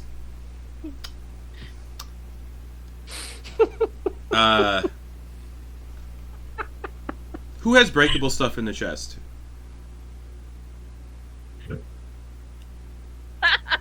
Those of you who have breakable stuff in the chest, roll percentile dice. Oh That's no. Exactly what I have. The only thing that I think would be really breakable would be the alchemy supplies. So like, there's going to be like some Yeah. vials I'll and say shit. So it's if the only you- thing if I you- have. If you get a 10 or lower on percentile dice, those just shatter inside the chest. Okay, 38. Yeah. So the chest lands. Yeah, Lyle, what do you got that's breakable in there? I got a fucking 7 is what I got. Yeah, so whatever you have that's breakable in that chest breaks. Damn. So I got Tinker's tools. Oh, those will be I fine. I got Smith's tools. Those will be fine. I got Weaver's tools. Those will be fine. I've got Arsenic. actually got Everything. quite a bit of I got like at least 2 or 3 crossbows. Oh, yeah. hand Okay. crossbows. Your stuff's probably okay then. Abraham, do you Can I have throw a anything? snowball at Yeah, totally. Lyle? Make an attack roll. Improvised weapon. He's gonna just scoop up a ball and just hum it as hard as he can toward the bird. Sure. Abraham, Improvise. do you have anything in the chest that's breakable? No. All right. Cool. So yeah, you throw a snowball at Lyle. We'll see if it hits. Samira, you pick up the blood-soaked letter and you prestidigitate it. Tero is talking to the bleeding out guard on the ground, who's just like. Yeah, Tero's just like, he's the guy face down on the ground. Yes. So he's standing on his back, which I imagine the breastplate actually probably like keeps him from crushing him too much. Yeah, it's like a hardy chainmail. Yeah. Oh, okay. Never mind. That doesn't provide any structure. I thought it was like. So yeah, just standing on it and like, he's crouched. He's kind of crouched down. Like his hands are folded like this in front of him, and he's like fully like in a ball, like just kind of curled up, leaning down over him, and he's just kind of like chatting with him, and he's just like asking him personal questions and stuff, just like having a casual conversation while he just like gurgles and like asphyxiates and bleeds, and it's hard to tell which is going to happen first. Yeah, it's rough. Rolled a Oppressor, 16 to hit, by the way. Oppressor, can you hear me? I'm coming for you. Is what you hear in all of your heads as he keeps walking towards the location of that magistrate. Okay. My brain has learned to speak. Hello, That brain. 16 hits. Yes, the snowball hits Lyle. Fucking said I had breakable shit in there. Well, dang, man, I can fix anything you got broken. Shit, dude. Oh, well, you didn't say that. Yeah, well, you didn't ask, man. You asked my sister, and you didn't even bring it up with me. Oh, it's your sister. Okay, cool. Tips and. I didn't know you had your dolls with you. Look here, Yeah. Sam. Cool, you got dolls in there? I can fix them. Yeah, porcelain dolls, high value, cost a lot. Don't break them. Don't fix your dolls, man. Shit. After like Even I break got the a lock. couple, I got a couple good vials of governor glue in there, man. after like 3 minutes of gurgling and asphyxiating, the guard finally just dies. Mr. Tero, are you done playing with your meal? Well, I'm not going to eat him. I'm not a cannibal, but I think this toy has been broken, yes. So I think I'm done here. Can you grab me one of them Could've spears? me. Oh, sure, yes. Anybody else want anything while I'm at the store? Lyle's like fixing things. I love and, him so much. Lyle's just like checking the sights on the things and putting stuff in, and picks up a mask and puts the mask on top of his head, like fixes it like a hat. And you guys, there's a what looks like a welder's mask goes up on top.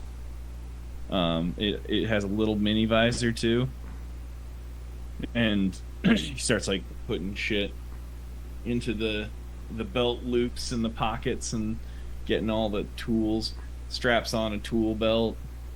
Starts going, well, yeah, man, you just get your shit, man. He starts like dragging the chest over to everyone else and starts doling it out. And Abraham, you would be at the spot roughly where the magistrate was like.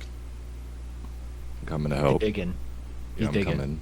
Alright, so yeah, Lyle's dragging the chest from the wagon, and Sumaji and Abraham, you start digging through the snow, and after like about 5 minutes, you'd come across the corpse of the magistrate, suffocated in the avalanche, super dead. Alright, great. Wish me luck. What are you doing? He picks the guy up, Yep. turns him around so that he's facing away, and then just wraps the tentacles around his head, and then Whoa. Whoa. and you hear in your head, I don't like scrambled eggs. And Fuck. you hear a like a Mind Oh. Flayer. What? Did you just? That was his. Did you just? The brain. Is it? for like a whole 10 seconds. You see Abraham kind of like shuddering, and like I'll let you finish. like you can tell he's like processing something. Downloading. Uploading. Do you eat the body too? you're gonna Or when he's is done, it- you're gonna like look at him and just go, I know kung fu. It's the ladies with the math equations slide. Now that You doesn't see count him- as cannibalism, I don't think, because they're not the same. I don't know. I'm not experts on this, but I don't think that counts as cannibalism, unless you wanted to. I hey, mean, hey, Chatty, you got anything in this box you need? He's No, anything I had, I threw into the river when they arrested me. do you want to try to get it back? Oh no, I don't even know what river it was. It was a puddle. Wonderful. Yeah, they got me. They tricked me. They got me from behind. I thought I felt something sharp on my head, and I like a light. Oh, we Hey, go get did this you call body me out of here. tips or tits? Tips? No, Jesus, man, I got. I also heard the other. Yes. Yeah, that's what all I right. wanted to ask. I was a little No, I'm confused. sorry. No, man, no, I respect women. No, man, I got a mom. Shit. There was also a part there where I thought you were talking to me, and it was like Yeah, very like, I thought you confusing said- because my shirt is baggy. And, Anyway, like he's no, got the Daddy, I ear didn't tips. know. and I have the ear too. Yeah, so Yeah. all right. Oh It's man. referring to your horns. Right. Oh right, yeah. Sorry, Well, relatively. it makes sense now. The but magistrate's yes. body is just like laying in the snow. I'm gonna pick up the magistrate's body by the scruff here, Okay. and haul him, like go this, so the head sits, like he has him like this, and so the scruff is here, and the face is like looking forward, and he's gonna walk over to the others. There's just leftover like cerebral fluid and like blood just like oozing out of the open wound in the head. Oh, One of the you'd see that one of the eyes got sucked into the skull in the process because it's still attached to the brain. So, all right, he's gonna bring it over and toss him to the ground. Okay. Did somebody get that? Everybody saw that little letter that Samira dropped has out it, of the. All right. Yeah. I'll kind of like take out one of my daggers that I reacquired and kind of slice open the letter. All right. I think at this point it would be a good. I can move away from the battle map now, and actually put y'all where you are, because as you open up the letter, if I can remember correctly, I think it's right around here.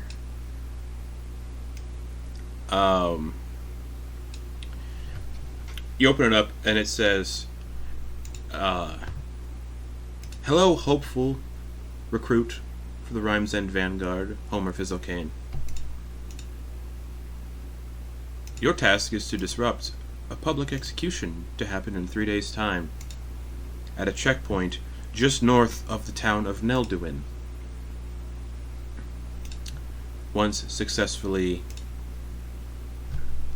halted, follow this map to our headquarters west of the town of Foradorn in the Koldari Expanse," and it is a map of how to get to the Rime's End Vanguard headquarters, which is also on the map on Owlbear.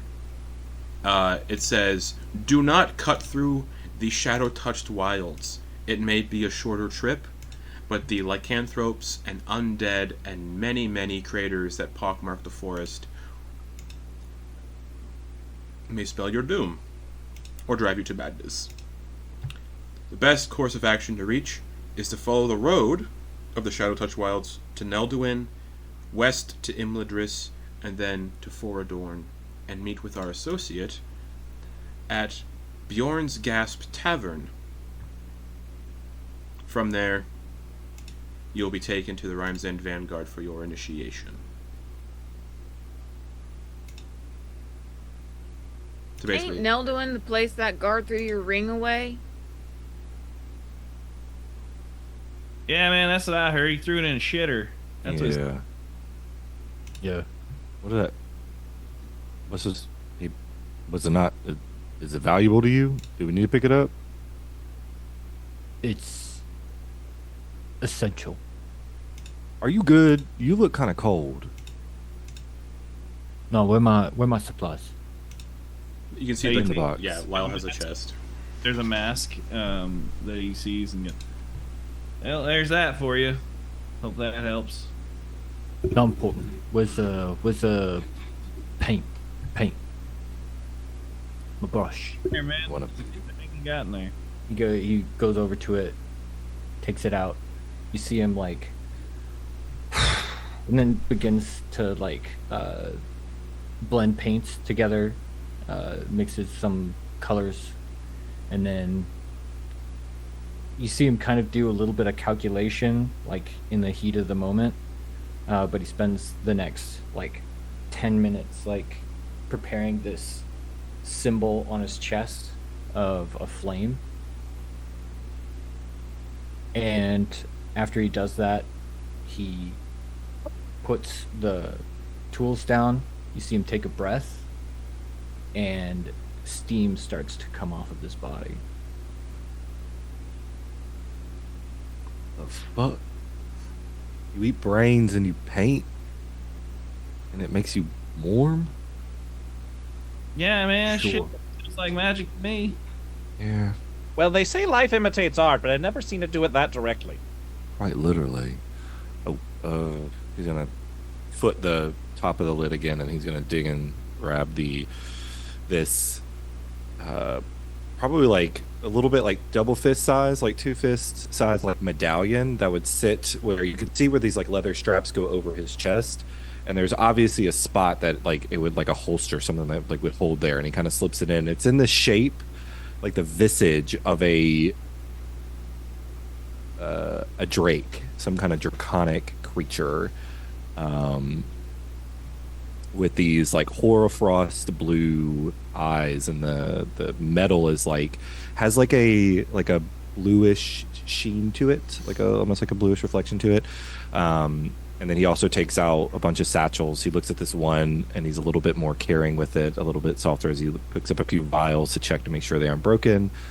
And then he grabs this gnarly-looking flail. The chain of it has these barbed hooks, like curve a bit. And the end of it, this end of it is about the size of one of his fists. The head of the flail is pretty massive, and it has like, and it's not bludgeoning. There's like a bit of it where it's going to do a bit of like the edges are like sharp. So it's going to bludgeon you, but it's also going to rip. I like you already. Just looking at that, I like you. Thanks. This was a really good idea, and you could still see, because I didn't realize that a Crimson Right lasts this long. Yeah, but you can still see there's like almost like that plasma. I will say this: as the snow is falling, each little snowflake gets like almost like zapped, like bug zapped by the little dagger that he has, the shiv. I do appreciate a Bloodhunter weapon flail that has spikes along the chain. Yeah, it is such a vibe. And he also has a crossbow that he's going to sling underneath the thick. And yeah, the magistrate body is also laying here now too, because Sumaji and Abraham brought it over. He's got like, he's wearing like heavy furs over top of like a white and blue aristocratic Dominion official like magistrate uniform. Could I try to see if he has like any signet rings or paperwork on him? The only paperwork he had was the names of the people who were supposed to be executed today. Okay. And is it in his handwriting? it's in his handwriting, and Okay. there are no official names on it. It just says find people to meet the quota. See, you guys, since you all weren't even worth writing down. you all were gathered just to fill a quota. Signet rings, no. Just the uniform, which, probably wouldn't fit anyone in the group. Actually, the only person in this uniform would probably fit based on their body shape is Tero. Apparently, he has some big old boobs. No, he doesn't. That's why he was confused. Big old titties. There's also a coin purse. We're gonna need that. A good person. You're smart. Oh, we should do names. Name's Sumaji. Everybody calls me G though. Small G. Right. Samira, I'm his sister. Oh, Very small G. Everybody calls her Brat. Nice. so Tips was wrong then. All right, so Sumaji, Just call me G. call you Gigi. All right, and then I call him Gigi when he's pissing me off. all right, and Tips it was Samira. Okay, Samira, you can call me Sam or Sammy. okay, all right. My name's Lyle Bouffant, but everybody calls me Scooch. You can too. All right. Scooch. That's a fun Scooch. name. All right. Nice. Abraham. No fun nickname, Ham. Abra. bruh. Dave. Call me Abe. Bruh. Okay. Abe. That's a good one. Abraham it is. Call me Abe, but Abe. that's what they call my dad. Oh, so. Oh, you're a junior. Not quite. Mysterious. Not that mysterious. Humble. Last name's Aberdeen. We'll give them last names. Oh, wasn't ready for that. What about you, Colors? I already introduced myself to Sammy here, but hello, you can call me Tero, which is already a nickname. My full name is Def Tero. There is no last name you need to worry about. Def Tero? I'm suddenly feeling worried. Nah. Terror here's a free spirit. I could tell. I like it. Right quick, we could talk about this probably on the road whenever are we planning on going to where this letter says to go? Yeah, we gotta go south first. Get that ring right there, Brainiac. Yeah. That's the first step for me anyway. About how wanted is everybody here? Shit, I didn't think anybody wanted me. Yeah, you seem really pleasant. Yeah. I mean, shit, I just ain't been caught yet. That's a very valid saying. Yeah, no, so that, and he goes and puts the mask on. No, it doesn't help that much, but, and then you see him pull his tentacles up into the beak area of the snout. Ooh, fun. Hey, Sumaji, is my mask in the trunk? I didn't take 3 masks. quite a big. Yeah, here. Oh, thank you. And there's just this cathedral mask with like silver jewelry that she pulls over her horns, covers her whole face. What's a cathedral mask? I'll send you a picture. Yeah, They're wicked. They're weird. You can post it. Pretty Post it in the wicked. group chat. Aaron, you want to describe your mask for everybody? Yeah. So Abraham's mask is like the it's the masks that the healers of the continent use. Yeah, of They Nebelstad are Hospital, very yeah. much plague masks. Cool. Plague doctor masks with goggles, beak, harness covering the head. So yeah. Are you from that place? Are you a healer? Well, no. Not me. Oh. I do stuff with some folk that have access to that type of thing. Okay, question, real quick, before we get on the road too, because I know we want to do that. What can y'all do? Because you were struggling to hit anybody with them tentacles, and you were just flying around dropping shit. Yeah, I also Can y'all fight? I don't know if I would say I'm good at it necessarily, but I do enjoy stabbing people. You at least proved that you could at least kill something. He does that. He's standing like this, but there's a moment where he just like nothing else moves, but his head just pivots an uncomfortable degree to look back at the body he left in the snow very slowly being covered in snow. before Fudge. just turning back to look at you and then just smile gets wider. Sumaji, I appreciate your help, but I don't have to prove anything to you. It's not a proven thing. I'm typically the one who's doing the heavy lifting, so I want to be sure who I need to protect or watch out for. So if you aren't comfortable with fighting, that's fine. Sam here isn't. Yeah, No, I fight. I just want to put it on the record that I didn't mean to kill that guard. It was an accident. Oh yeah, the guard got his head blown off. You did that. I think so. I mean, I kind of shouted at him, and then his head exploded. Or he started bleeding from all his orifices. Kind of like what Mama does sometimes to people who piss her off. All right. Let's not talk about Mama around here. I'm gonna look in the carriage, see if there's any supplies we can use for the road. As you're doing this, there's Lyle or Scooch is Scooch. fucking with the sights of his hand crossbow, and then like puts it in, like does a spin, puts it in. You see him do that, and then his armor, there's like a thing that like snaps in, and he slaps it on like it's fucking ballistic armor that he's got. Cool. He's like, "Hey, shit, man, I do what I do. You fucking worry about yourself, man." Whoa, that's real hostile right now. Hey, I man, was just asking a question. I don't know you. I don't know you from Sam. I was man. asking if you could fight because if I No, need to she's watch out for Sam. your back. Oh, she's Sam. Sorry.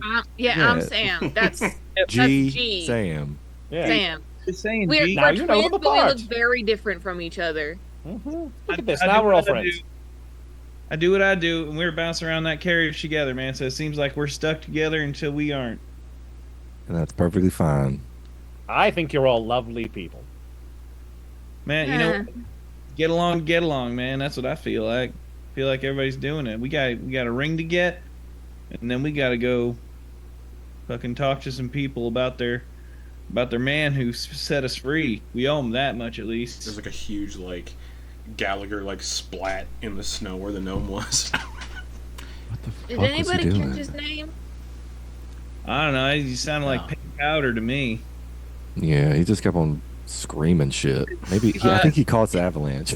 I think they said his name when they were reading it. They said his name was like Homer or something. Homer. Oh, check the magistrate's list. Oh yeah. Check it out. Yeah. Homer Fizzlecane. Homer Fizzlecane. Rest in peace, Homer Fizzlecane. Also, in the magistrate's coin purse, there is 90 electrum. What a fun unit of measure. I mean, we could split this up evenly. Yeah, everybody would get 18 electrum if you split it up. Honest money, Not isn't it? for price of tune. How much? 18? 18 each, yeah. If y'all want money. That's 9 gold. Sumaji, the dagger that they have is gonna begin to glow as it casts light on it. As they're just gonna be using it to like look through to see if there's any potential supplies that would be on this cart or in the area. There's like rations that the worms were using for themselves, and that's about it. I'm gonna gather up some rations. There'd be like a week's worth of rations for 6 people. Perfect. So he'll divide that up. Some rations will survive you for about a week. So he's gonna look to Abraham. Do you need it? Do you need to eat like that all the time? How does that point. work? Good point. He heads back over, and just Oh. takes one of the daggers, and just starts taking some heads. Alright, the only head that would be easy to get is the guard that, because all the other ones are like super buried under the snow. The only one that'd be easy to access is the one that Tero just killed. Ugh. Alright, this one's going to be interesting. The one that I killed is at the edge of the stairs. He could have that Oh as yeah, a so little puncture wound on it. you could get 2 brains. No, brains. okay, cool. Alright. Tero would like snow to see if he can find any extra bodies. Investigation. Okay. I've got +0 to that. 17. You find 4 bodies of just commoners that got killed in the avalanche. Abe, I found more snacks for you. Yeah, it's... They're a little preserved too, because they're kind of frozen. Yeah. I do need to vary my diet. Do you eat it just raw, or can you? I can probably prepare that up. I can make it a little savory if you want. Can't be too hot, too cold. Okay. Well, we'll just keep it, and then whenever we get to a nice fire, I can make something. Yeah. Maybe a nice ceviche? Warm it up a little bit so it's not too. You don't get brain freeze from it. Wow. No pun intended. Do you have to worry about Kuru? Do you know what that is? Well, What? is Do you sneeze? that's the thing. When it comes to these bones, like if it's a bad, you get a summation. Like everyone's life is a book. It's like reading a book real fast. Not everything. Oh, that's why sticks you out. got all weird looking just when you extracted it. Yeah. Oh, okay. Okay. You see Lyle unrolls like there's like a tin, there's like a can that he's got, unrolls his sleeve. Man, just don't do it in front of me, man. That's a disgusting habit. Hey now, nature is beautiful. And he pops in. You can see if you look at it closely, there's a bunch of fish heads that have been stuffed with Nice. like tobacco. Oh, that's amazing. Anchovy heads. Like, out of the thing, he has like a bottle. You just go, yeah, man, eating them brains and shit. That's gross. All right. Okay. Which road did we come in? Did we come from the north? Or we came from the south. Came from the south. Came from the south, man. You came from Nelduin, basically. Okay, so we gotta retrace. You all probably would have been apprehended in Volkill, just because that was the closest major city. Mm-hmm. So yeah, you would have been coming from Nelduin from the south to get to a certain spot. How? Okay, for. And if you look at the map, they said they were taking you to Ormheim. And if you look at the map, the road they were taking you on doesn't go anywhere near Ormheim. It's like there's a bay that separates both. They're basically they're taking you here to execute you. Like that. We're in the red circle. Direction. The red circle is where you are. Weird. Yeah. Okay. Could we? And you said they apprehend. Sorry. Volkill. Go ahead. Volkill. Where? Oh. Oh, I see. Okay. Thank you. Yeah. And then Thank you. When they stopped in Neldu, and that's where they tried to that's where they said they threw a ring in a latrine, and then Cool. All right. Thanks. All right. I'm gonna start. I'm gonna tear some of this wood up and bring it with us, just in case we need to make a fire. He's gonna start pretty much breaking the as much as he can of the wagon? cart. Okay. Wagon, yeah. Easily done. Most of it is wood, just the windows and doors made of metal. Just start fixing the lock that was broken with mending. Okay. So I got lock. Sure. It's fine. I'm gonna use a bonus action to regain a spell slot. Yeah. With my sorcery points. Cool. I'm gonna grab a handful of snow and just press it up against the neck wound. All right. Do you want some help, Tero? I would say, What? I will say all the conversation and the digging and the food and all that, you could all probably knock off a short rest if you'd like. Nice. Awesome. Yeah. Speaking of, what got you all in this mess? Mostly tax evasion. All right. Right. Yeah. For That real? income tax is a lot. Yeah, it's a bit much. Yeah, especially when you're just barely cracking that 10 gold piece a month income. Like you get 11 gold pieces and then they tax you 5%. Right. How about you, Scooch?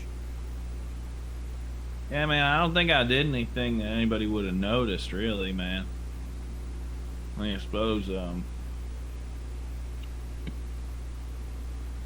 I've been doing dealings under the table, but man, shit, I didn't hurt nobody. What do you mean on the table? No, just doing trading, man. Just, people need shit, I make shit, I get it to them. That's all. Maybe do some handyman work when I'm visiting my friends, That's all. They come, they need a part. I get them that part, I just know stuff. I just see it and I figure it out, man. They're really smart. Like The this. man trying to keep you down. Yeah, man, fucking G-Man coming up in my business telling me how to run shit. It's bullshit, man. I'm just Reach it, my friend. right. Shit, what's your deal? Seems like you're pretty Accustomed to killing. Why don't you tell us what you did, man? Murder. Nothing any of us haven't done before. Very unsurprising. I've This never is technically my first time murdering anybody. Really? Congratulations. No, I don't think congratulations are in order for that. It's a Why big rite not? of You did a passage, very though. lovely job. It was an accident. You had pretty strong hint to make somebody's head explode. Sam. Hey, this is like my first year with magic. Okay, I'm still getting used to it. Yeah. Oh, actually, I just remembered. The thing I got caught for is actually a little embarrassing. Yeah, Oh, do tell. Let's walk and talk. How about that? Oh, yeah, good let's God, head that. So let's start heading south, but we got you. Well, I got caught. I didn't get caught for murder, unfortunately. I got caught for attempted murder, which is frankly embarrassing. You didn't even get to finish it. Right? I'm very upset about it. Oh, shame. Yeah. Who was it? Oh, some important person.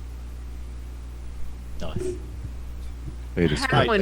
important? Most important people around here. Shitheads. Right. Yes, important enough that he had his own personal guards to drag me off instead of having to call for any. Is this something that you're looking to finish what you started? It does feel a little bit like leaving a puzzle unfinished. It rankles, you know? No. Pay well, how I could you help. feel. Know exactly how you feel. Abraham, what did you get caught for? Yeah, what about you, Abraham? I was working on my masterpiece. Oh, So you're a man. painter. Yeah. yeah. It was- They got you for painting? Yeah. Was it Yeah. some kind of like political cartoon or something? No, just captain of the guard giving, the great white worm a gobby. Oh, what?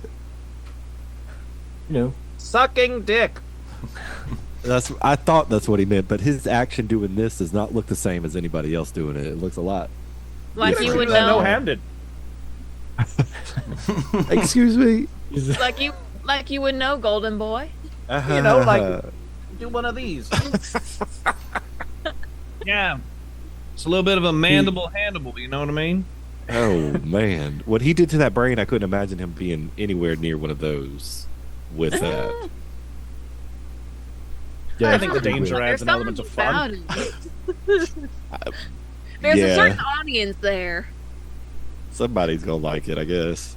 You see him do like an unnatural, like straight tentacle, absolutely straight and rigid, and then just move it around like that. Wow. All right.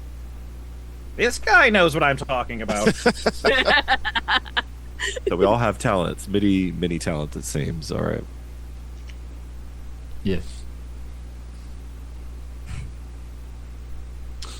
Well, I need to dig into a pile of shit, it seems, to get my ring back.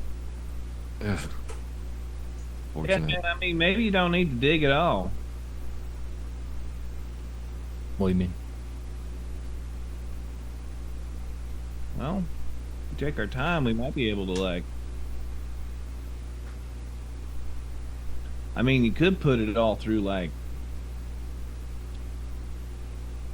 some sort of, like, shovel with holes in it so you don't have to get your hand all pooed up or something, you know? Oh, I'm just going to use my telekinesis. And you see him, like, kind of lift some okay. stuff up and, like, move it over to his hand. Just be like, Oh. like this. And then just kind of levitates it, moves it around, moves That's a bunch fun of things trick. around. How'd you do that? All my players can do it. Oh. Yeah, you It's might... not something you can teach. No. Damn. It's innate. Like you would pay attention. You got the attention span of a goldfish. I was just trying to see if I could use it for my act, G. All right? I mean, I can I don't think we're going to be acting move anytime stuff around soon. for you. That means you got to cut into the bill, though, and I don't think we want to pay anybody yeah, else. I don't know about that. There's already 2 people that we have to worry about paying, me and her. I mean, if you're good, maybe, but Yeah, we'll revisit this proposition down the road. I'll work for heads, I guess. you got 5 of them right there. Yeah. You know, So, there Tero, are talking about some- where you were, that murder you're trying to, the attempted, really, if you would like to finish that, just let me know. I will certainly let you know there's just another small awkward piece about it. What is it, like Yolevo or something? No, I just don't remember where it was. Got it. I Great. wasn't really paying attention. You just showed up somewhere and said, that's the one. Look, somebody parades around in a fancy uniform in a nice house. They look like they need a knife in their throat to me. I don't know. It's just something about them. So you weren't out on a contract or anything? You were just doing it for fun?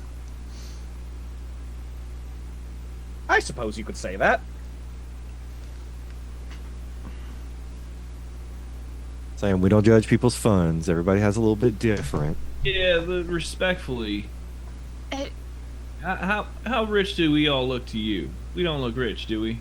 Oh no, it's not, and it's not just about being rich. No. It wasn't. It was like a uniform. It wasn't just like nice clothes, though. It's If presents. someone's enough of a dickbag about it, then being rich does qualify them. But just being rich doesn't. No. Well, it depends on the person, really. None of you look.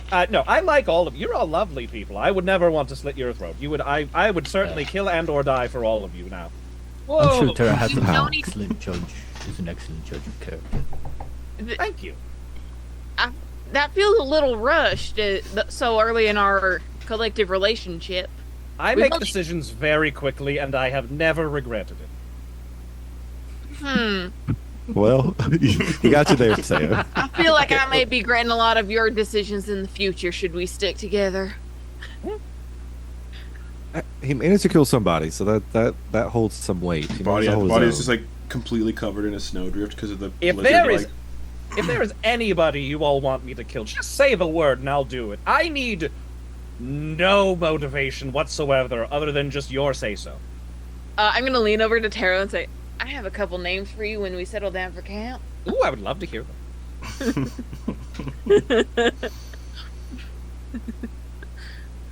Ugh. All right. I mean, I was just taking a piss and someone hit me in the back of the head, so y'all have better stories than I do. Yeah. You seem. There's something about you, Lyle, Scooch. There's just something about you. It's. What do you mean? I don't know. You just feel a little bit deeper than just undercover dealings and unsuspecting thwops in the back of the head. If you don't want to tell us, you don't have to. It's fine. You just. I got nothing else. Says you, Small J, and What? Samira. What about me? I'm an open book. Sumaji's evasion. record is cleaner than a brand new box of wood. That's not true, but I'll let her believe it. What? Tax evasion. To be honest, it is part of the counts. Hmm. There's more to it, a little bit. That Yeah. little mind thing that you can do. Are you doing that right now? Oh yeah. Oh, that's weird. And then you Can see you do his it tentacles localized? come up, and you hear. Yeah, let's just close. Like me to talk with this. Yeah, You have a that's- lovely voice. Yeah, we'll just leave that for when we're trying to scare young children. Yeah, it hurts. Feel free to sleep on the other side of camp. I mean, Can you do that mind thing localized? Is that something you could do more locally? And he says the sentence in one word in each person's head, and says, "Do you mean? Can I separate who I talk to?" And each of you would just get That- like right, one of talk. those words every now and then. you need to be straight with me. You don't have to worry Ooh. about mean talk. I'm not gonna do mean talk all the time. I know dwarves, man, and I know that fucking dwarves get their fucking brains slurped in the Underdark all the time, man. It's Yeah. cool. You seem pretty cool, but like, just be cool. Yeah, I don't necessarily like it, but I mean, to I am. Yeah, We man. won't. I hope we run across that pointy pig, man. I started to feel a connection with him. You screamed at it. I mean, the one that tried to gore you and then almost gored me? Yeah, no, man. I think I think I could be friends with it, man. I told you to leave. I'm scared off because it's to help it. Animals know when you're being cool, man. But didn't you try to attack it? Yeah. Well, Didn't you, like, slash at it or something? I mean, you gotta show him who's boss. Gotta show him who's boss. He's gonna run through Gonna run through a bunch of people, man? Look, he looked like he was They're all trying to rip you flat apart at out. one point. What was that? Yeah, I don't think that's the best way to bond with an animal. Yeah. I mean, sometimes you gotta growl at an animal. You never had an animal, man? No, not really. No I've pets. stolen some animals. sense Sumaji, you to didn't me. hear that. Sure. But Sound like they that- were already hitched up. Yeah, sounds like you guys are lacking what I call first-hand experience. With animals, sure. Yeah, with animals, man, you gotta show them who's boss. Give them a little pop on the snoot sometimes, but you don't mean it. You don't mean to like hurt them, but sometimes you gotta scare them with a little bit of physical force. Seems like we just have different experiences with animals. He says, crunching the head of a small fish. All right.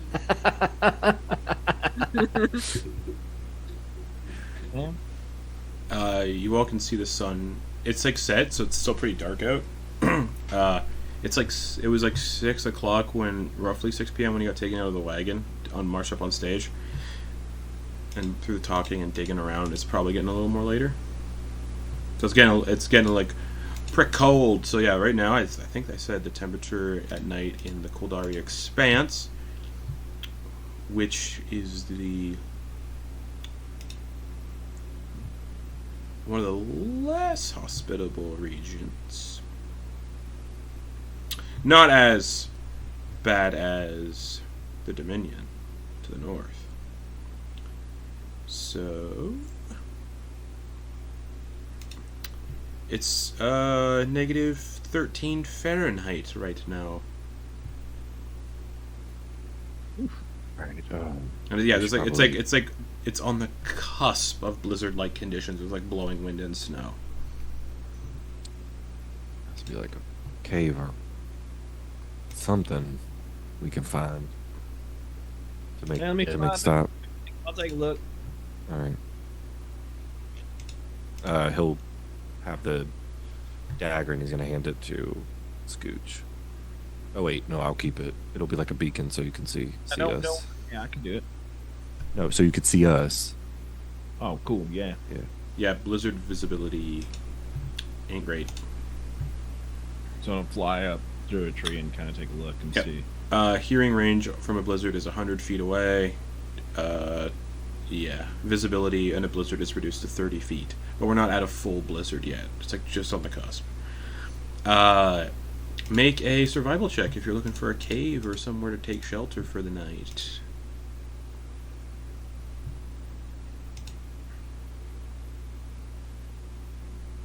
14. 14. A little ways down the road, like the road's nearby, just outside of this encampment, to the south, you can spot through the blizzard, or the cusp blizzard, the pre-blizzard, what looks like a small little cave that's like, or not a cave, a den that's like burrowed out into the ground, and like in a den that hasn't seen use in some time. Yeah, like I don't see any tracks or anything. No. All right, so we can maybe go hide out in this den for the night, and maybe start something. Hey, Yeah. does anybody remember, while we're getting that way, does anybody remember who that gnome looked at? Y'all saw that, right? It was like an exchange of The expressions. strange figure in the crowd that kind of slipped away Yeah. as we were about to get executed. Uh-huh. Flashing. Yeah. Yeah, you couldn't really make out details in the crowd, but you just saw them like nod at a figure and somebody like sneakily snuck away. No, I didn't. I was a little preoccupied trying not to die. Yeah. Well, you fine. You look at you, alive and well. Just take a breath. Hey, I look better than you. You know what? I'll let you have it. All right, I'll lead the way to that den. Yeah, Scoot falling. Alrighty. Like Scooch. You all exit the encampment and begin making your way down the road. Like it's a narrow snow-covered dirt road in the middle of this dark, cold forest. The trees are all like tall, encroaching pines that almost kind of grow over the road, like they lean in over the road. It's really dark in this forest. Not much of the moonlight. This mint green colored moonlight doesn't really pierce through the canopy all that well. And as you march towards where Lyle saw the den, up ahead you can see something swaying from the branches of a large snow-laden elm tree. It catches your eyes, and as you kind of get closer, walking towards where the den is about 30 feet away from that tree, kind of in the forest a little bit, like just a little bit past the tree line. And as you draw closer to the tree and towards the den, an awful scene comes into focus. An entire family hanging from the branches, their 6 bodies gently swaying in the cold breeze. Birds are perched all over the tree, having already picked away at the exposed flesh, which is a clear sign these bodies have been here for several days. Carved into the tree they're hanging from are the words traitors. And while in the prison wagon, when you had that moment of consciousness, you would have passed directly under them, because the tree sits near the road and the people are hung over the road from the branches. So it would bring that moment of consciousness you had in the wagon where the worms said, "Don't cut them down, leave them for food for the birds." This is what they were referencing. And this is the family that the worms were laughing at when they escorted you all towards your executions. And then about 30 feet away from that tree is this large den that's been burrowed out by some animal that is capable of digging through the frozen earth. And it's like a 30-foot wide, or not 30-foot wide, like a 15-foot wide burrowed entrance of like a den that goes underground a little bit. How high were the hanging? Probably like 30 feet up from the road, directly overhead. Oh no, I can't want to cut them down. We'll yeah, get but the- it's bad luck to pass under a body and not do anything about it. Yeah. y'all do that. We'll get the den set up then. Yeah. Hey, you any good at catching? Hmm? You any good at catching? Oh no. I mean, I can just use the hand, soften a fall. Yeah, you can help maybe. me. Cool. And then he gets the boomerang out. Yeah. I mean, I could just. Go ahead. Why not? Hey, man, there's 6 of them, man. That's true. Yeah. Tero's just gonna try and climb the tree. Be there. Yeah, acrobatics or athletics, your choice. I could do either, but I'm gonna choose acrobatics. 14. 14. Yeah, you can easily climb up the tree. You know, just like find footholds and handholds to make it as easy and wake his way up. Tightrope walk his way along the branch a little bit, and then just kind of like drop down, catch himself in his hand, so he's like straddling the tree branch, and then take his. An entire family of like halflings have been like strung up, and yeah. Let me know when you're ready, and he'll just like take out the dagger and get ready to just like cut through the ropes one at a time. Yeah, man. Oh yeah, you cut through the 6 ropes, and the bodies drop down below. And I'll use the telekinetic shove to kind of like hit them in a different direction. For this instance, so I'll that allow they don't it. like crunch. Because corpses technically are considered objects, but I'll allow it for this. Oh well, I mean, then I'll just say that using minor telekinesis to kind of change their direction, so that it's not straight down. Yep. Into like little snow drifts and stuff. Yeah. Okay. Take them, try and put them together. Like in Okay. a pile. Yeah. Like against. I will say the ground is pretty hard and frozen that it would be near impossible to dig graves, but the snow is deep enough to like bury them under Is the there any snow. animals around here that can kind of get into them? You all would know that this forest, the Shadow Touch Wilds, it's home to most people say undead live in these woods and roam the woods, and so do packs of various lycanthropes kind of call these woods home, as well as like bears and wolves. And then like there's like occasionally like pockmarked craters, which you can see like craters just like these like dark craters just like kind of pockmark the forest. And there's been stories of people who try to investigate the craters, they go missing, and then when they come back, they're like something in this forest drove people to madness, and people who usually try exploring this forest get confined to Anogar Asylum. No regrets though, right? So, and he just starts walking in into the thing. So, Sumaji and Samira, you both went into the den to like check it out and get it set up. Okay. Yes. Yeah. So it's a little bit of an incline down. It's a shallow den. It's maybe like from entrance to the back of it, it's like maybe 20 feet. It's not too much. In here is a very dead, large brown bear that's been dead for what looks like a couple weeks. But because of the cold, it's preserved and it's covered in like frost and frozen. But there's a very, very dead brown bear at the back of this cave that's been like disemboweled and eaten in places. So, what do you think of these people? What's your thoughts? Well, they're an eclectic bunch, but so are we. All right. Speaking of, I'm gonna need you to breathe more frequently, please. What? I need you to take more breaths. Oh, Yeah. I thought I was. No. I mean, I feel like if you try too hard, it just looks weird. I'm just breathing Well- normally. Yeah, Sumaji noticed there's not a lot of Sure. like cold, like not a lot of like the air, the breath being shown in the cold. Yeah. All right. Maybe keep the mask on so it diffuses any potential questions. All right. You want people to not know or question.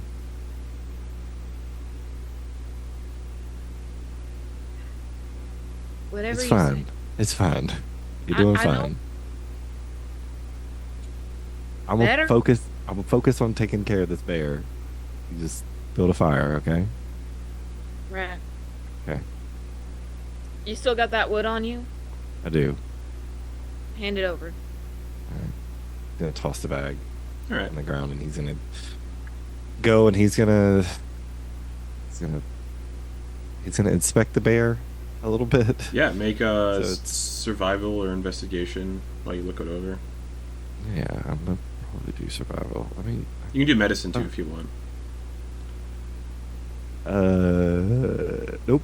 That's even worse.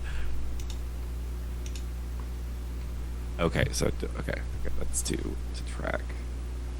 Fuck, I'm like really shit. That's 6. It's a bear that's been mauled A bear. pretty heavily. Alright. It's been mauled.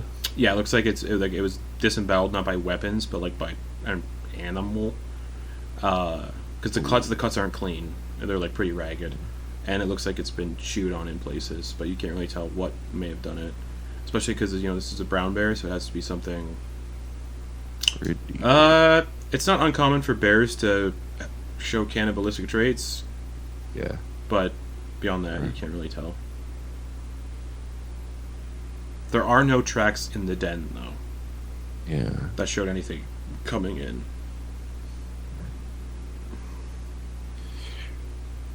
Okay. He's probably gonna thaw it a bit. I can't drag this thing out myself. Alright.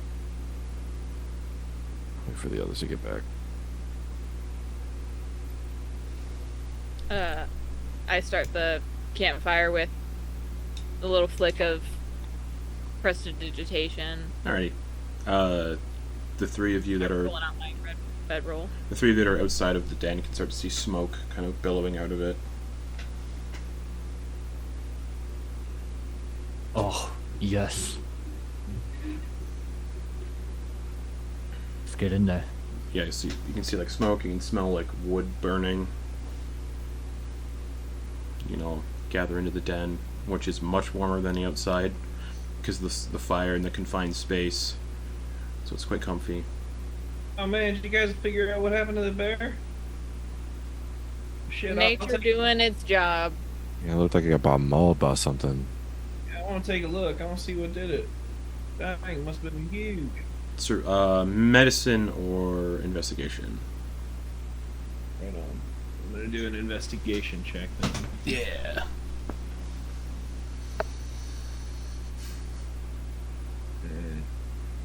14. Yeah, not a clean cut, so it's not by any bladed weapon or anything. The flesh is like ragged and torn. It's chewed on in places, but it doesn't look like anything's been like super eaten. It's like something ripped this thing apart for fun, not for food. And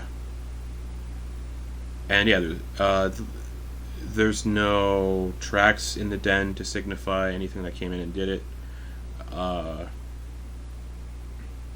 And the wounds are roughly as old as the bear's corpse, so it wasn't done post-mortem. There is, with the investigation, there's a tiny little, what looks like this sort of pock mark that's like black in the flesh in places, and it looks like from where this pock mark of just black is, it's like spread out like corruption from like the various puncture wounds.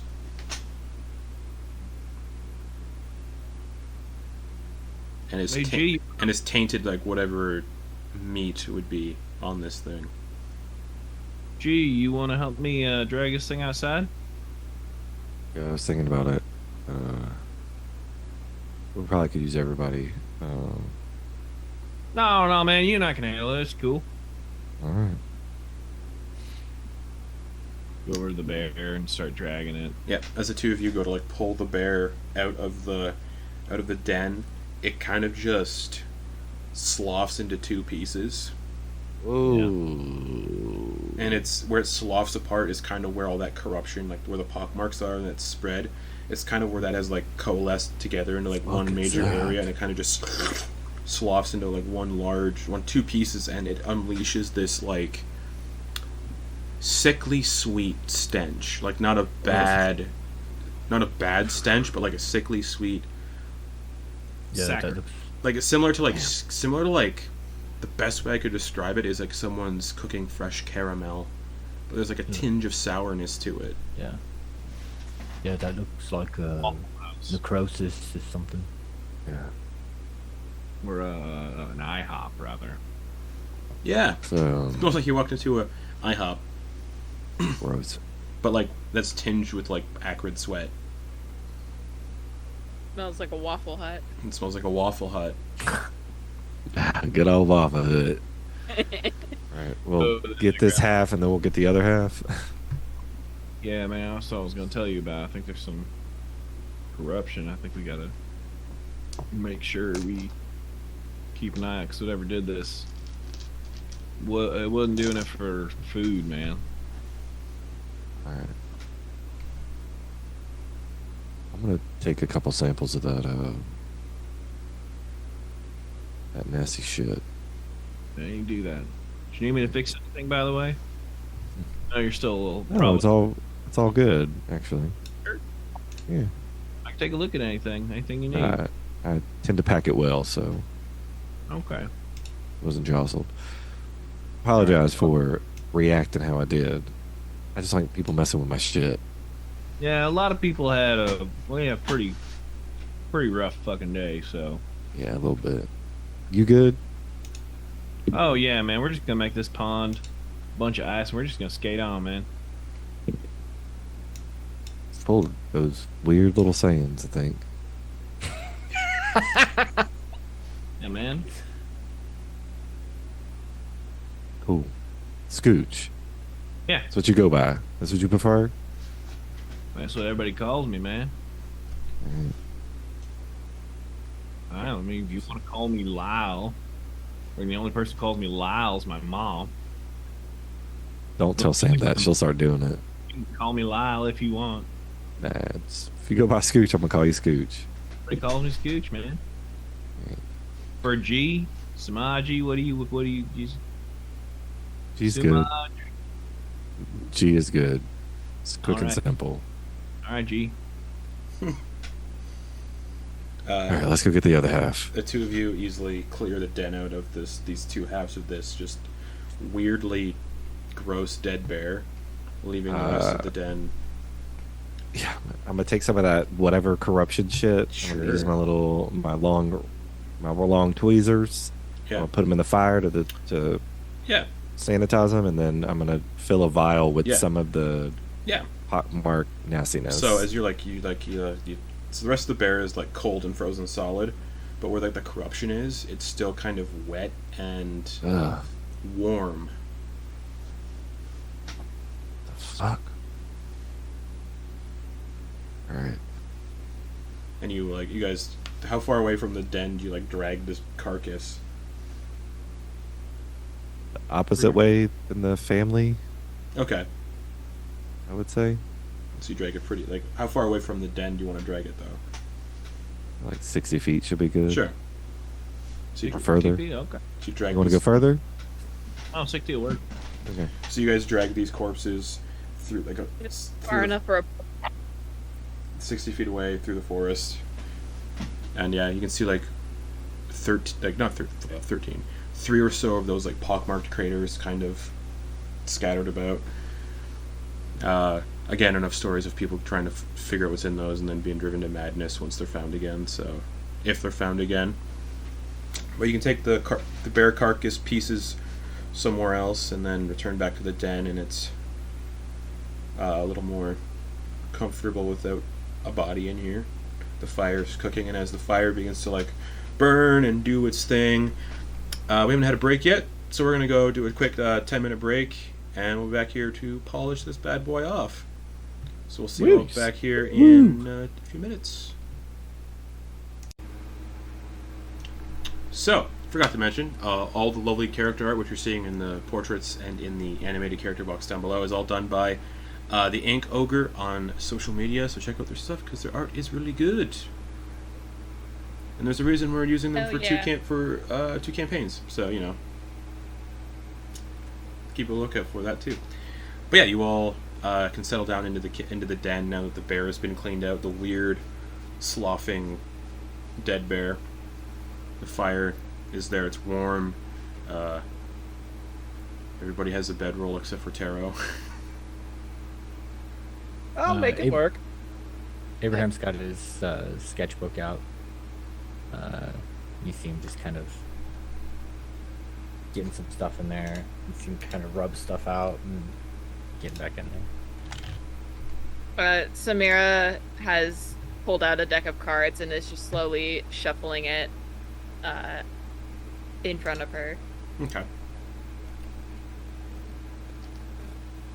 Also forgot to, Occasionally flipping some of them over and kind of looking at them. also forgot to mention to people watching and to you all, on the parchment you found of the magistrate, his name was Magistrate Wilhelm Windsong. Ooh, are those playing cards? His No, actually, Tero, funnily enough. Yes, what about me? No, the cards. They're tarot cards. You named cards after me already? No, it's, like fortune telling, You're gonna tell my fortune? if you want. Is that why they're called tarot cards? Because they foretell my fortune?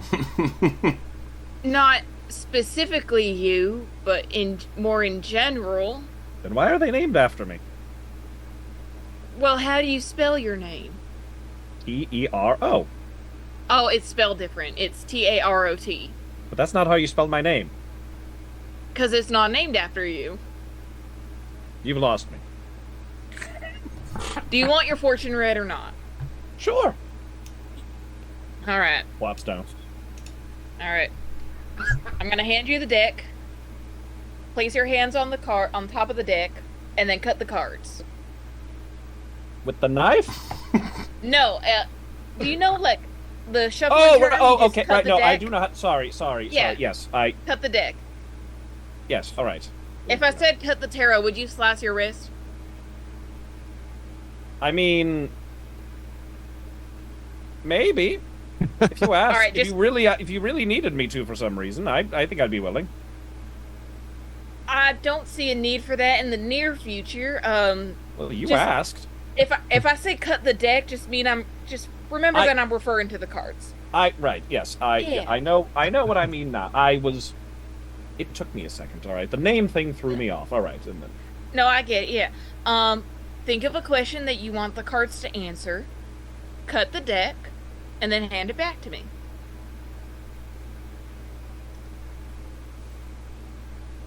you'll do it and hand it back. Okay. All right. Your first card is the Sun. Oh, that's a lovely card. It's obviously represents the sun in the sky. It's a card that represents, fire and enjoyment and vitality and success. Thinking back on earlier today, it seems you got a lot of joy and enjoyment out of your actions earlier today, which is a little concerning, but I think you might be able to agree with that. Seems a little on point. Much to be thankful for. It's a lot of joy and abundance headed your way. And your energy and confidence are infectious, I will say that. Oh, thank you. Yeah, shine on to those you care about most. A lovely start. Your next card is the Queen of Swords. She is perceptive, clear-minded, complex, but also independent. She knows what she wants. Yeah. She certainly does. You want to be compassionate, but you have to think with your head rather than your heart right now. So, don't lean too heavily on anyone. Kind of trust your gut, if it is what it's kind of saying. All right. And your last card is the King of Swords. So once you know what your gut's telling you, do the thing as soon as possible. I tend to. Yeah, this feels... Yeah, that tracks, surprisingly. Yeah. You're on a mission, and there's no one stopping you. The only problem is that you may be too quick to take action, and you're not planning. So maybe stabbing people immediately might be a bad thing sometimes. But keep that energy flowing. It's a good energy. Maybe just focus it towards a more constructive thing. Don't trip over anyone on your way either. You may be careless of the feeling of others on your mission inadvertently, so try to remain empathetic. Okay, all right. Some of these things are sounding right and familiar. Some of them are throwing me a little, but I'll do my best. All right.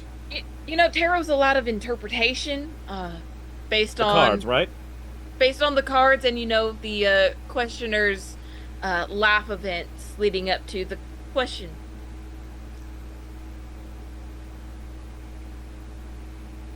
Okay. All right. It also takes a lot of practice to interpret the cards. All right. Okay. All right. Well, feels enlightening. Yeah. All right, Yeah. that's 2 Electrum. Yeah, hand it over. We're kidding. Oh. We're kidding. We're kidding. Oh. Okay. I was going to say I we, have we no usually money. charge. You usually charge people if they don't pay. That's what I'm around here for. To Oh. All right. Yeah. Hey, you Have also, a bit of a Tero, an act when we travel around town. you do have 18 Electrum coming to you. Oh, do I? Yeah, it's part of your cut. That's part of your cut, man. Ooh. Well. you have pockets. Thank you Do very much. You have satchels. Anything to carry your? I have pockets.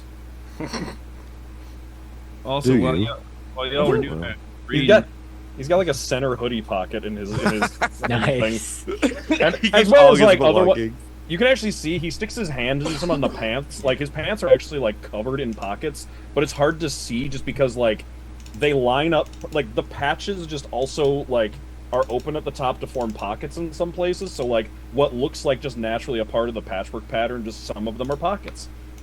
Cool. It's been a hot minute. I'm gonna post all of the character art in our group chat. I also am imagining that you didn't get fully frisked to the fullest because of how confusing. Your clothes situation are. Yeah, they may have just like hung him by the ankles and like shaken him so that they fell out just to make sure. Shook him a little.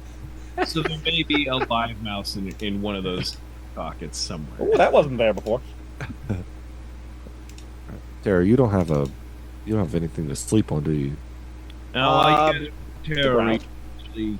I was actually out there, and he goes and so some of his tools are weaving tools, but he like wove together like took branches from like firs and pines and put them together. If you like, I don't know, put this under your head, you can maybe put like a shirt around it or something, and they can make a nice pillow. I made one for myself because I like the smell of pine. It's nice. Yeah, that works. Unless anyone feels like sharing. I got mine, but does anybody else want?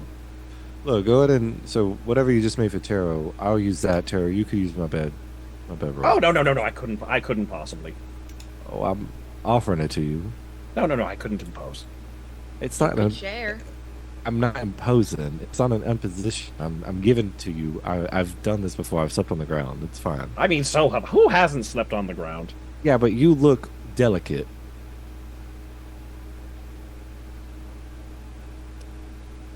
That's very flattering. It's an observation. I don't know about delicate. Visually, You get 2 air cards in your tarot reading.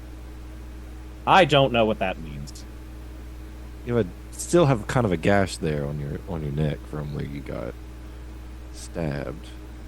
Yeah, but He's not bleeding anymore. It starts to bleed again.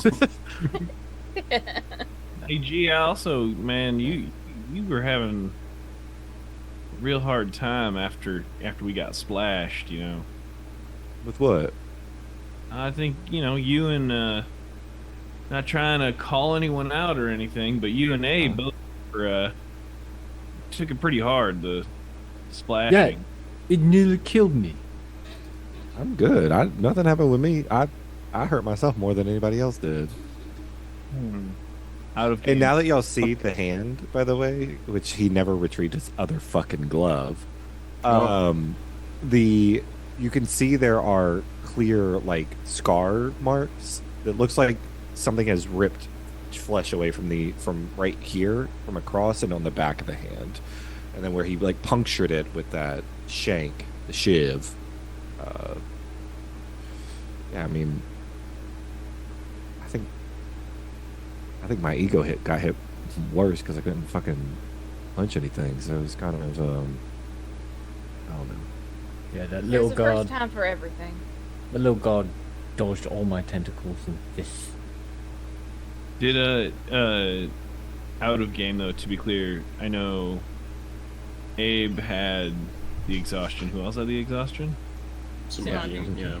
Yeah, so okay. Alright. No problems. I'm not gonna admit to that. That's cool, man. Look, Anyway, Taro, you can take my bedroll. I'm gonna take whatever he just made for you. I have a thick cloak that I wear that I will use. man, that's a pine pillow. I was giving it as a gift, man. You know what? I just thought of something. Yeah. I don't sleep. I'm sorry, what? Say that again. He just kind of like flicks the pointed ear. Oh, And that's supposed to mean... he's an elf. Yeah. I mean, you You gotta know. rest. Well, yeah, I just sit there, though. I don't need a bedroll. I can just kind of sit up. There's a nice sturdy wall I can lean against. I mean, it's still kind of cold. Are you sure you don't want a blanket or something?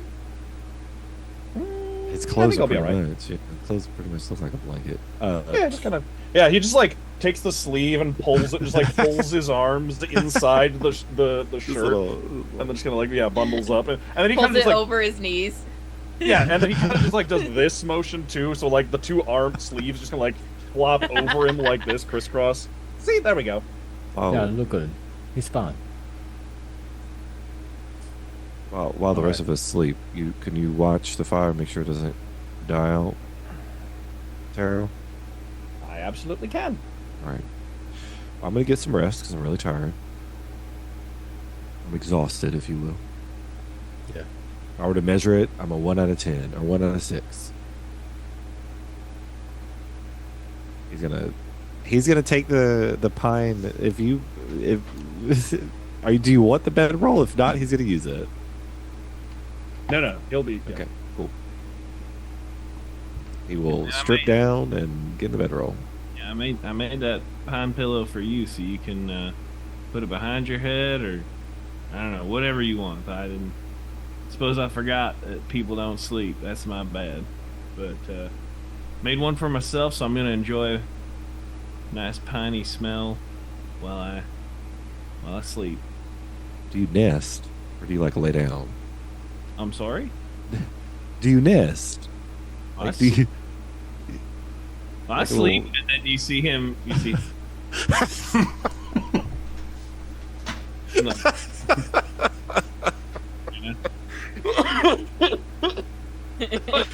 Man, Oh, that's what I mean. Like, do you? Hey. You I don't don't lay like down, that. lay down. weird about it.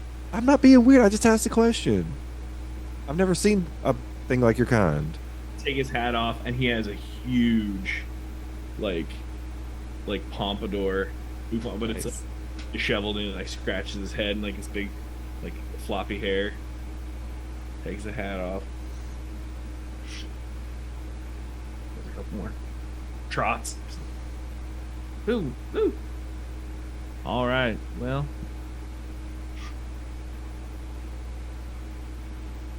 What? What? Samira? Yeah? Can I show you some? And he holds up his like sketchbook. Yeah, sure. I'll cross the cave towards you. Right. So I don't get much feedback for my drawings, my painting. Okay. You know one I mentioned earlier? The My the one boss with the political painting about the magistrate getting his dick sucked. No, he's sucking the dragon's dick. Yeah. Right, yeah. Well, this is the rough draft. The drawing, the sketch. He shows it Okay. up. He shows it, and it's the captain of the guard doing one of these. and the dragon. Oh my there. god. And the dragon's got like the derpy eyes, and it's just like. Amazing. I Is it like too your much? Is it too much? I really enjoy your creative use of expressions, and your creative posing. Well, yeah. What's the style that you usually do? Do you do like cartoony? Is it surrealism? Is it realist? Oh, you couldn't tell? I mean, it's like on the border between a couple of different possible styles, in my opinion. And art is subjective. Yeah, well, it's my style. I'm just, Mm-hmm. trying to find it. Okay, Yeah. okay.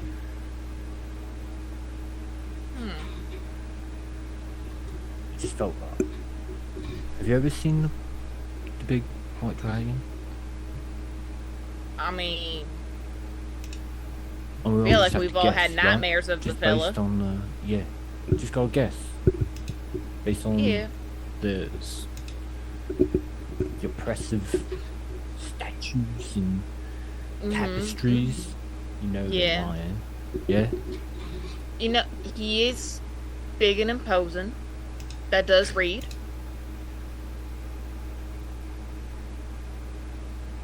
Got Is a there a pot belly. Did you make a penis out of scales on his back? On his back? Yeah, like these 4 scales kind of look like this one lines up. Oh kind yeah, of, so where these you two- found yeah. it. You found the hidden penis. Oh, it's sick. You know what? Nice. I think this would do really well in a, if we had, critique political newspapers that, you were able to critique the reigning government. But unfortunately, that is not the world we live in. Almost got it up on the side of Oh, yeah? one of the buildings. Yeah, that's when they got me. Mm. What if you did pamphlets? Mm. It's I gotta know be you big. can't get as much It's gotta be big. detail. It's gotta be big. All right. I got Have you thought about chiseling it into the side of a mountain? Talk loud about big. colors. Need colors. So Okay. when it comes to colors, Uh-huh.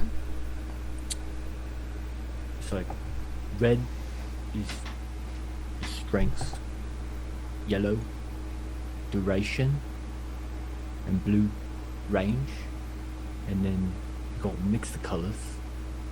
Mm-hmm. It would be the range and strength. Yeah, Before? Okay. yeah. Yeah. So then orange would be strength and duration. So when you mix the colors, you get like this fire here. Yeah, Yeah. got the orange and red, and we got black and white. The black and white are the modifiers, but red strength, duration, mix together the orange, and then amplified. Huh. That's why it lasts so long. I never thought about color that way. Yeah. And you see, Always he thought like flips to a part of his sketchbook that shows like essentially the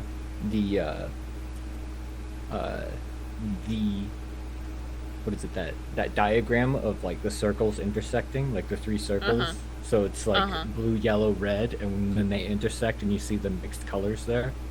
Mm-hmm. I never imagined color to be so analytical.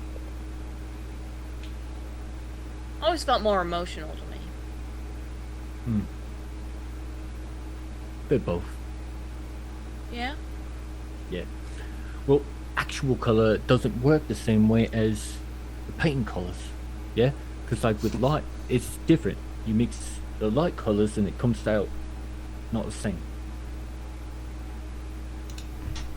Okay, I think I follow roughly.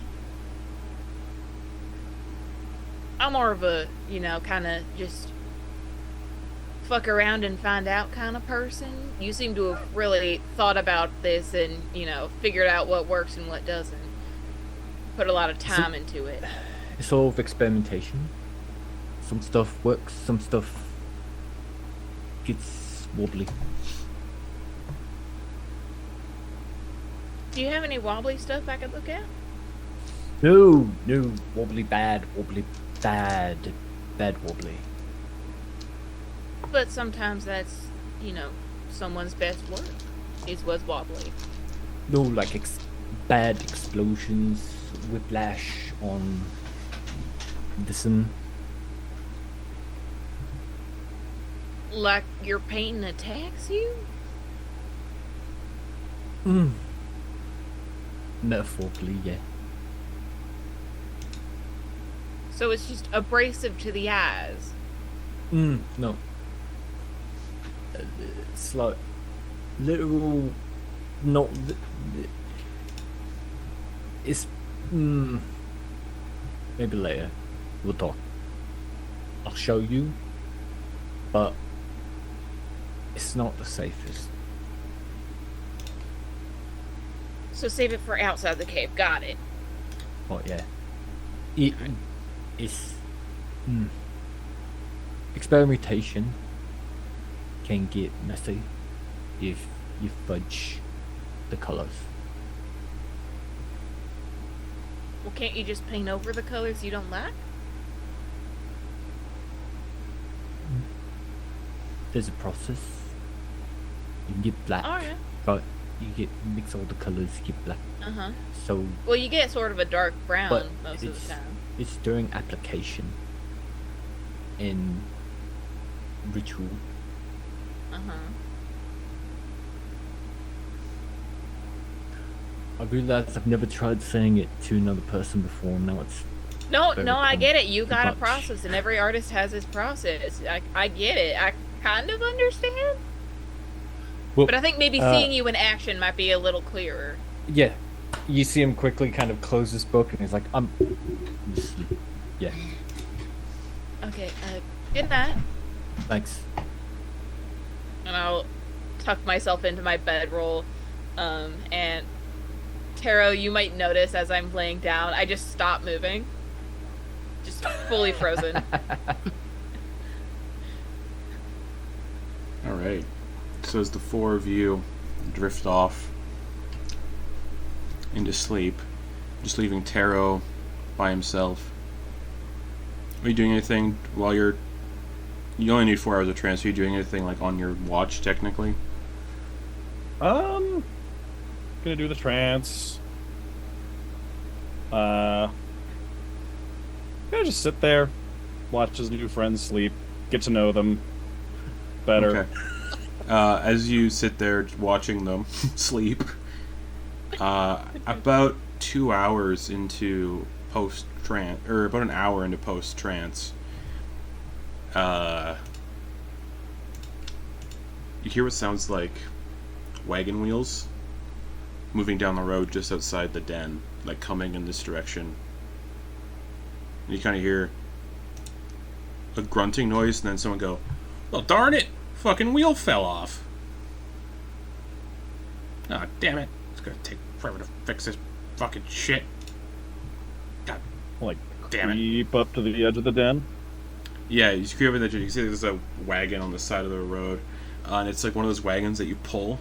You don't use an animal to pull, it's like a person-pulled wagon. Mm-hmm. One of the wheels has come off, and there's this, like, kind of lanky-looking dwarf who's, like, kneeled down, trying to, like, fix the wheel, but he keeps fucking it up. He's like, "Oh, god damn it. Fucking bullshit." Does it look like...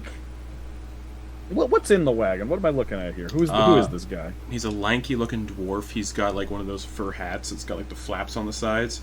He's wearing, like, a heavy fur coat, almost like a parka.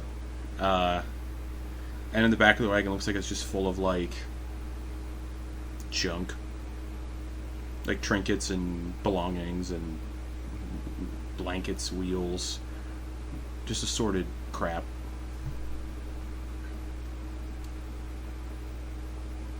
Yeah, it's fucking stupid wheel. And he just, like, kicks it. And then he's, like, looking around.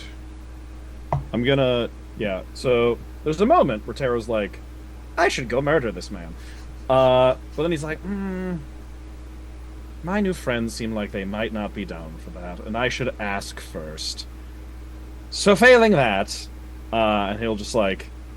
He's gonna try and, like, creep his way, like, through the snow, so he's not approaching from the den, so, like, when he reveals himself to this man, he's not, like, drawing his attention towards the friends. Make a stealth check against this guy's passive. 19. Oh, yeah. He's like, He's like walking around the side of the wagon, like trying to see what else is damaged. He's like 4'6", very lanky, very like a skinny for a dwarf. He's not like the bulky kind of stout dwarf. He's like very skinny, almost like he's severely malnourished. He's just like looking at the wheels. Oh, this is why you don't trust. This is why you don't trust people. You know, their work, their craftsmanship is terrible. I should go back there and sue them. From just like over his shoulder. Yeah. Just wanna. Hi there, friend. Do you need some help? Look, hey. Looks around and sees you just standing there. No, I want to be like over his, like leaning over his shoulder, like literally just like I. He looks up. Oh. Actually, yeah, I could use a hand getting my wagon roadworthy again. The wheel sort of snapped off. I can't. But I'm not really good at fixing this sort of thing. Well, I don't know much about fixing either, but I'm sure we can figure it out. Where are you coming from? Oh, I'm actually coming from Izmir to the north in the Rime Dominion. We took all this. First off, hail Thalasirion, hail the Rime King, of course. These are all trinkets we pilfered from the poor, and we're taking it to Volkiel to sell to pawn shops, and I'm going to take all the gold back to the Dominion, and hopefully, you know, finally get the gold I deserve. I'm gonna just put a hand on his shoulder, and then I would like to, while I'm talking, I would like to sleight of hand draw the knife. Yeah, go for it. 15. Oh yeah, he's too busy like talking and looking at the wheel. And... Just gonna put a hand on his shoulder with a like a grateful smile on his face. He just goes, "My friend, I cannot tell you how happy I am to hear that. Oh, wonderful. Oh, you've made this so much easier." Oh, wonderful. And then he's just gonna slash the knife across his throat. Yeah, go for it. Just. Is that his advantage because he's surprised? Like, yeah. Like totally unaware. Okay. Yeah.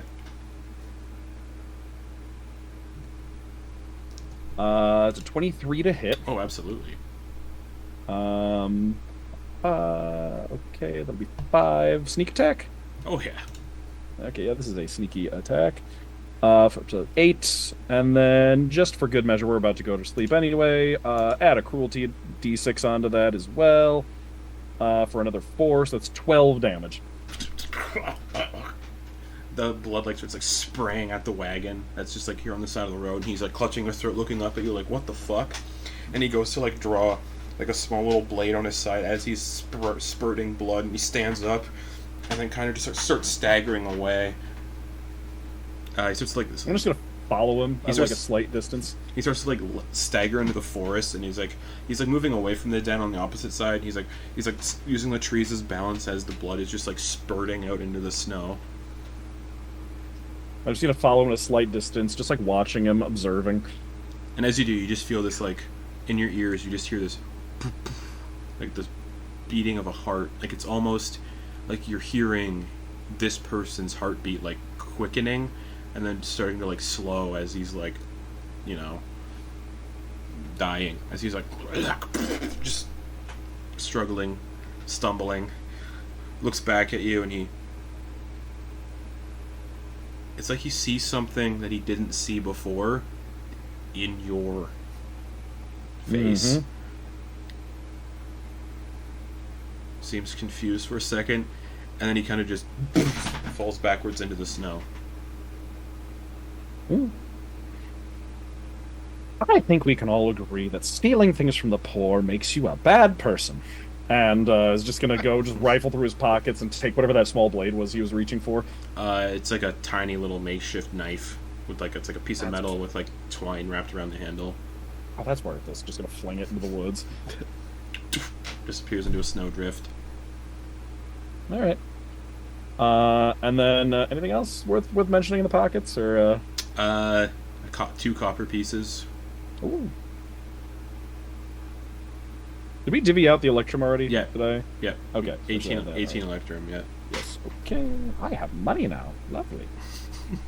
All right. And then he's gonna head back to the cart and then just like do his best to kind of just like drag it through the snow closer off the road, closer to the mouth of the den. Yeah, easily done. It's just full of random junk, like belongings and stuff. Okay.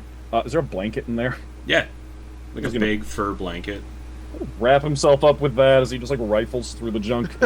That's just like organizing it and putting it in like piles that like make it easier to peruse, and that's what he's gonna spend the rest of the night doing. Okay, you get back into you do that, you peruse through the wagon, digging through. You would have gotten your long rest because of the trance. Mm-hmm. As you're perusing through the wagon. And as you're perusing through the wagon, there's the briefest... You feel the briefest sensation of something crawling along your arm up your sleeve. Like a scurrying sensation. Hello. And as you continue to dig through this wagon, and the rest of you all sleep soundly in the den while Tero rummages through the wagon on the outside, morning will come. Everybody gets a long rest, and that is where we'll end the session for the week, while you all wake up and Tero digging through the wagon. So yeah, that's where we'll end it. Yeah. Oh my god. Yay, we did it. No one died in our first combat. Except all those people. Eee. But yeah, that's where we'll end it. We'll be back next week for more of this. You know. Until then, though. Goodbye, everyone. And happy Halloween. Happy Halloween. Halloween.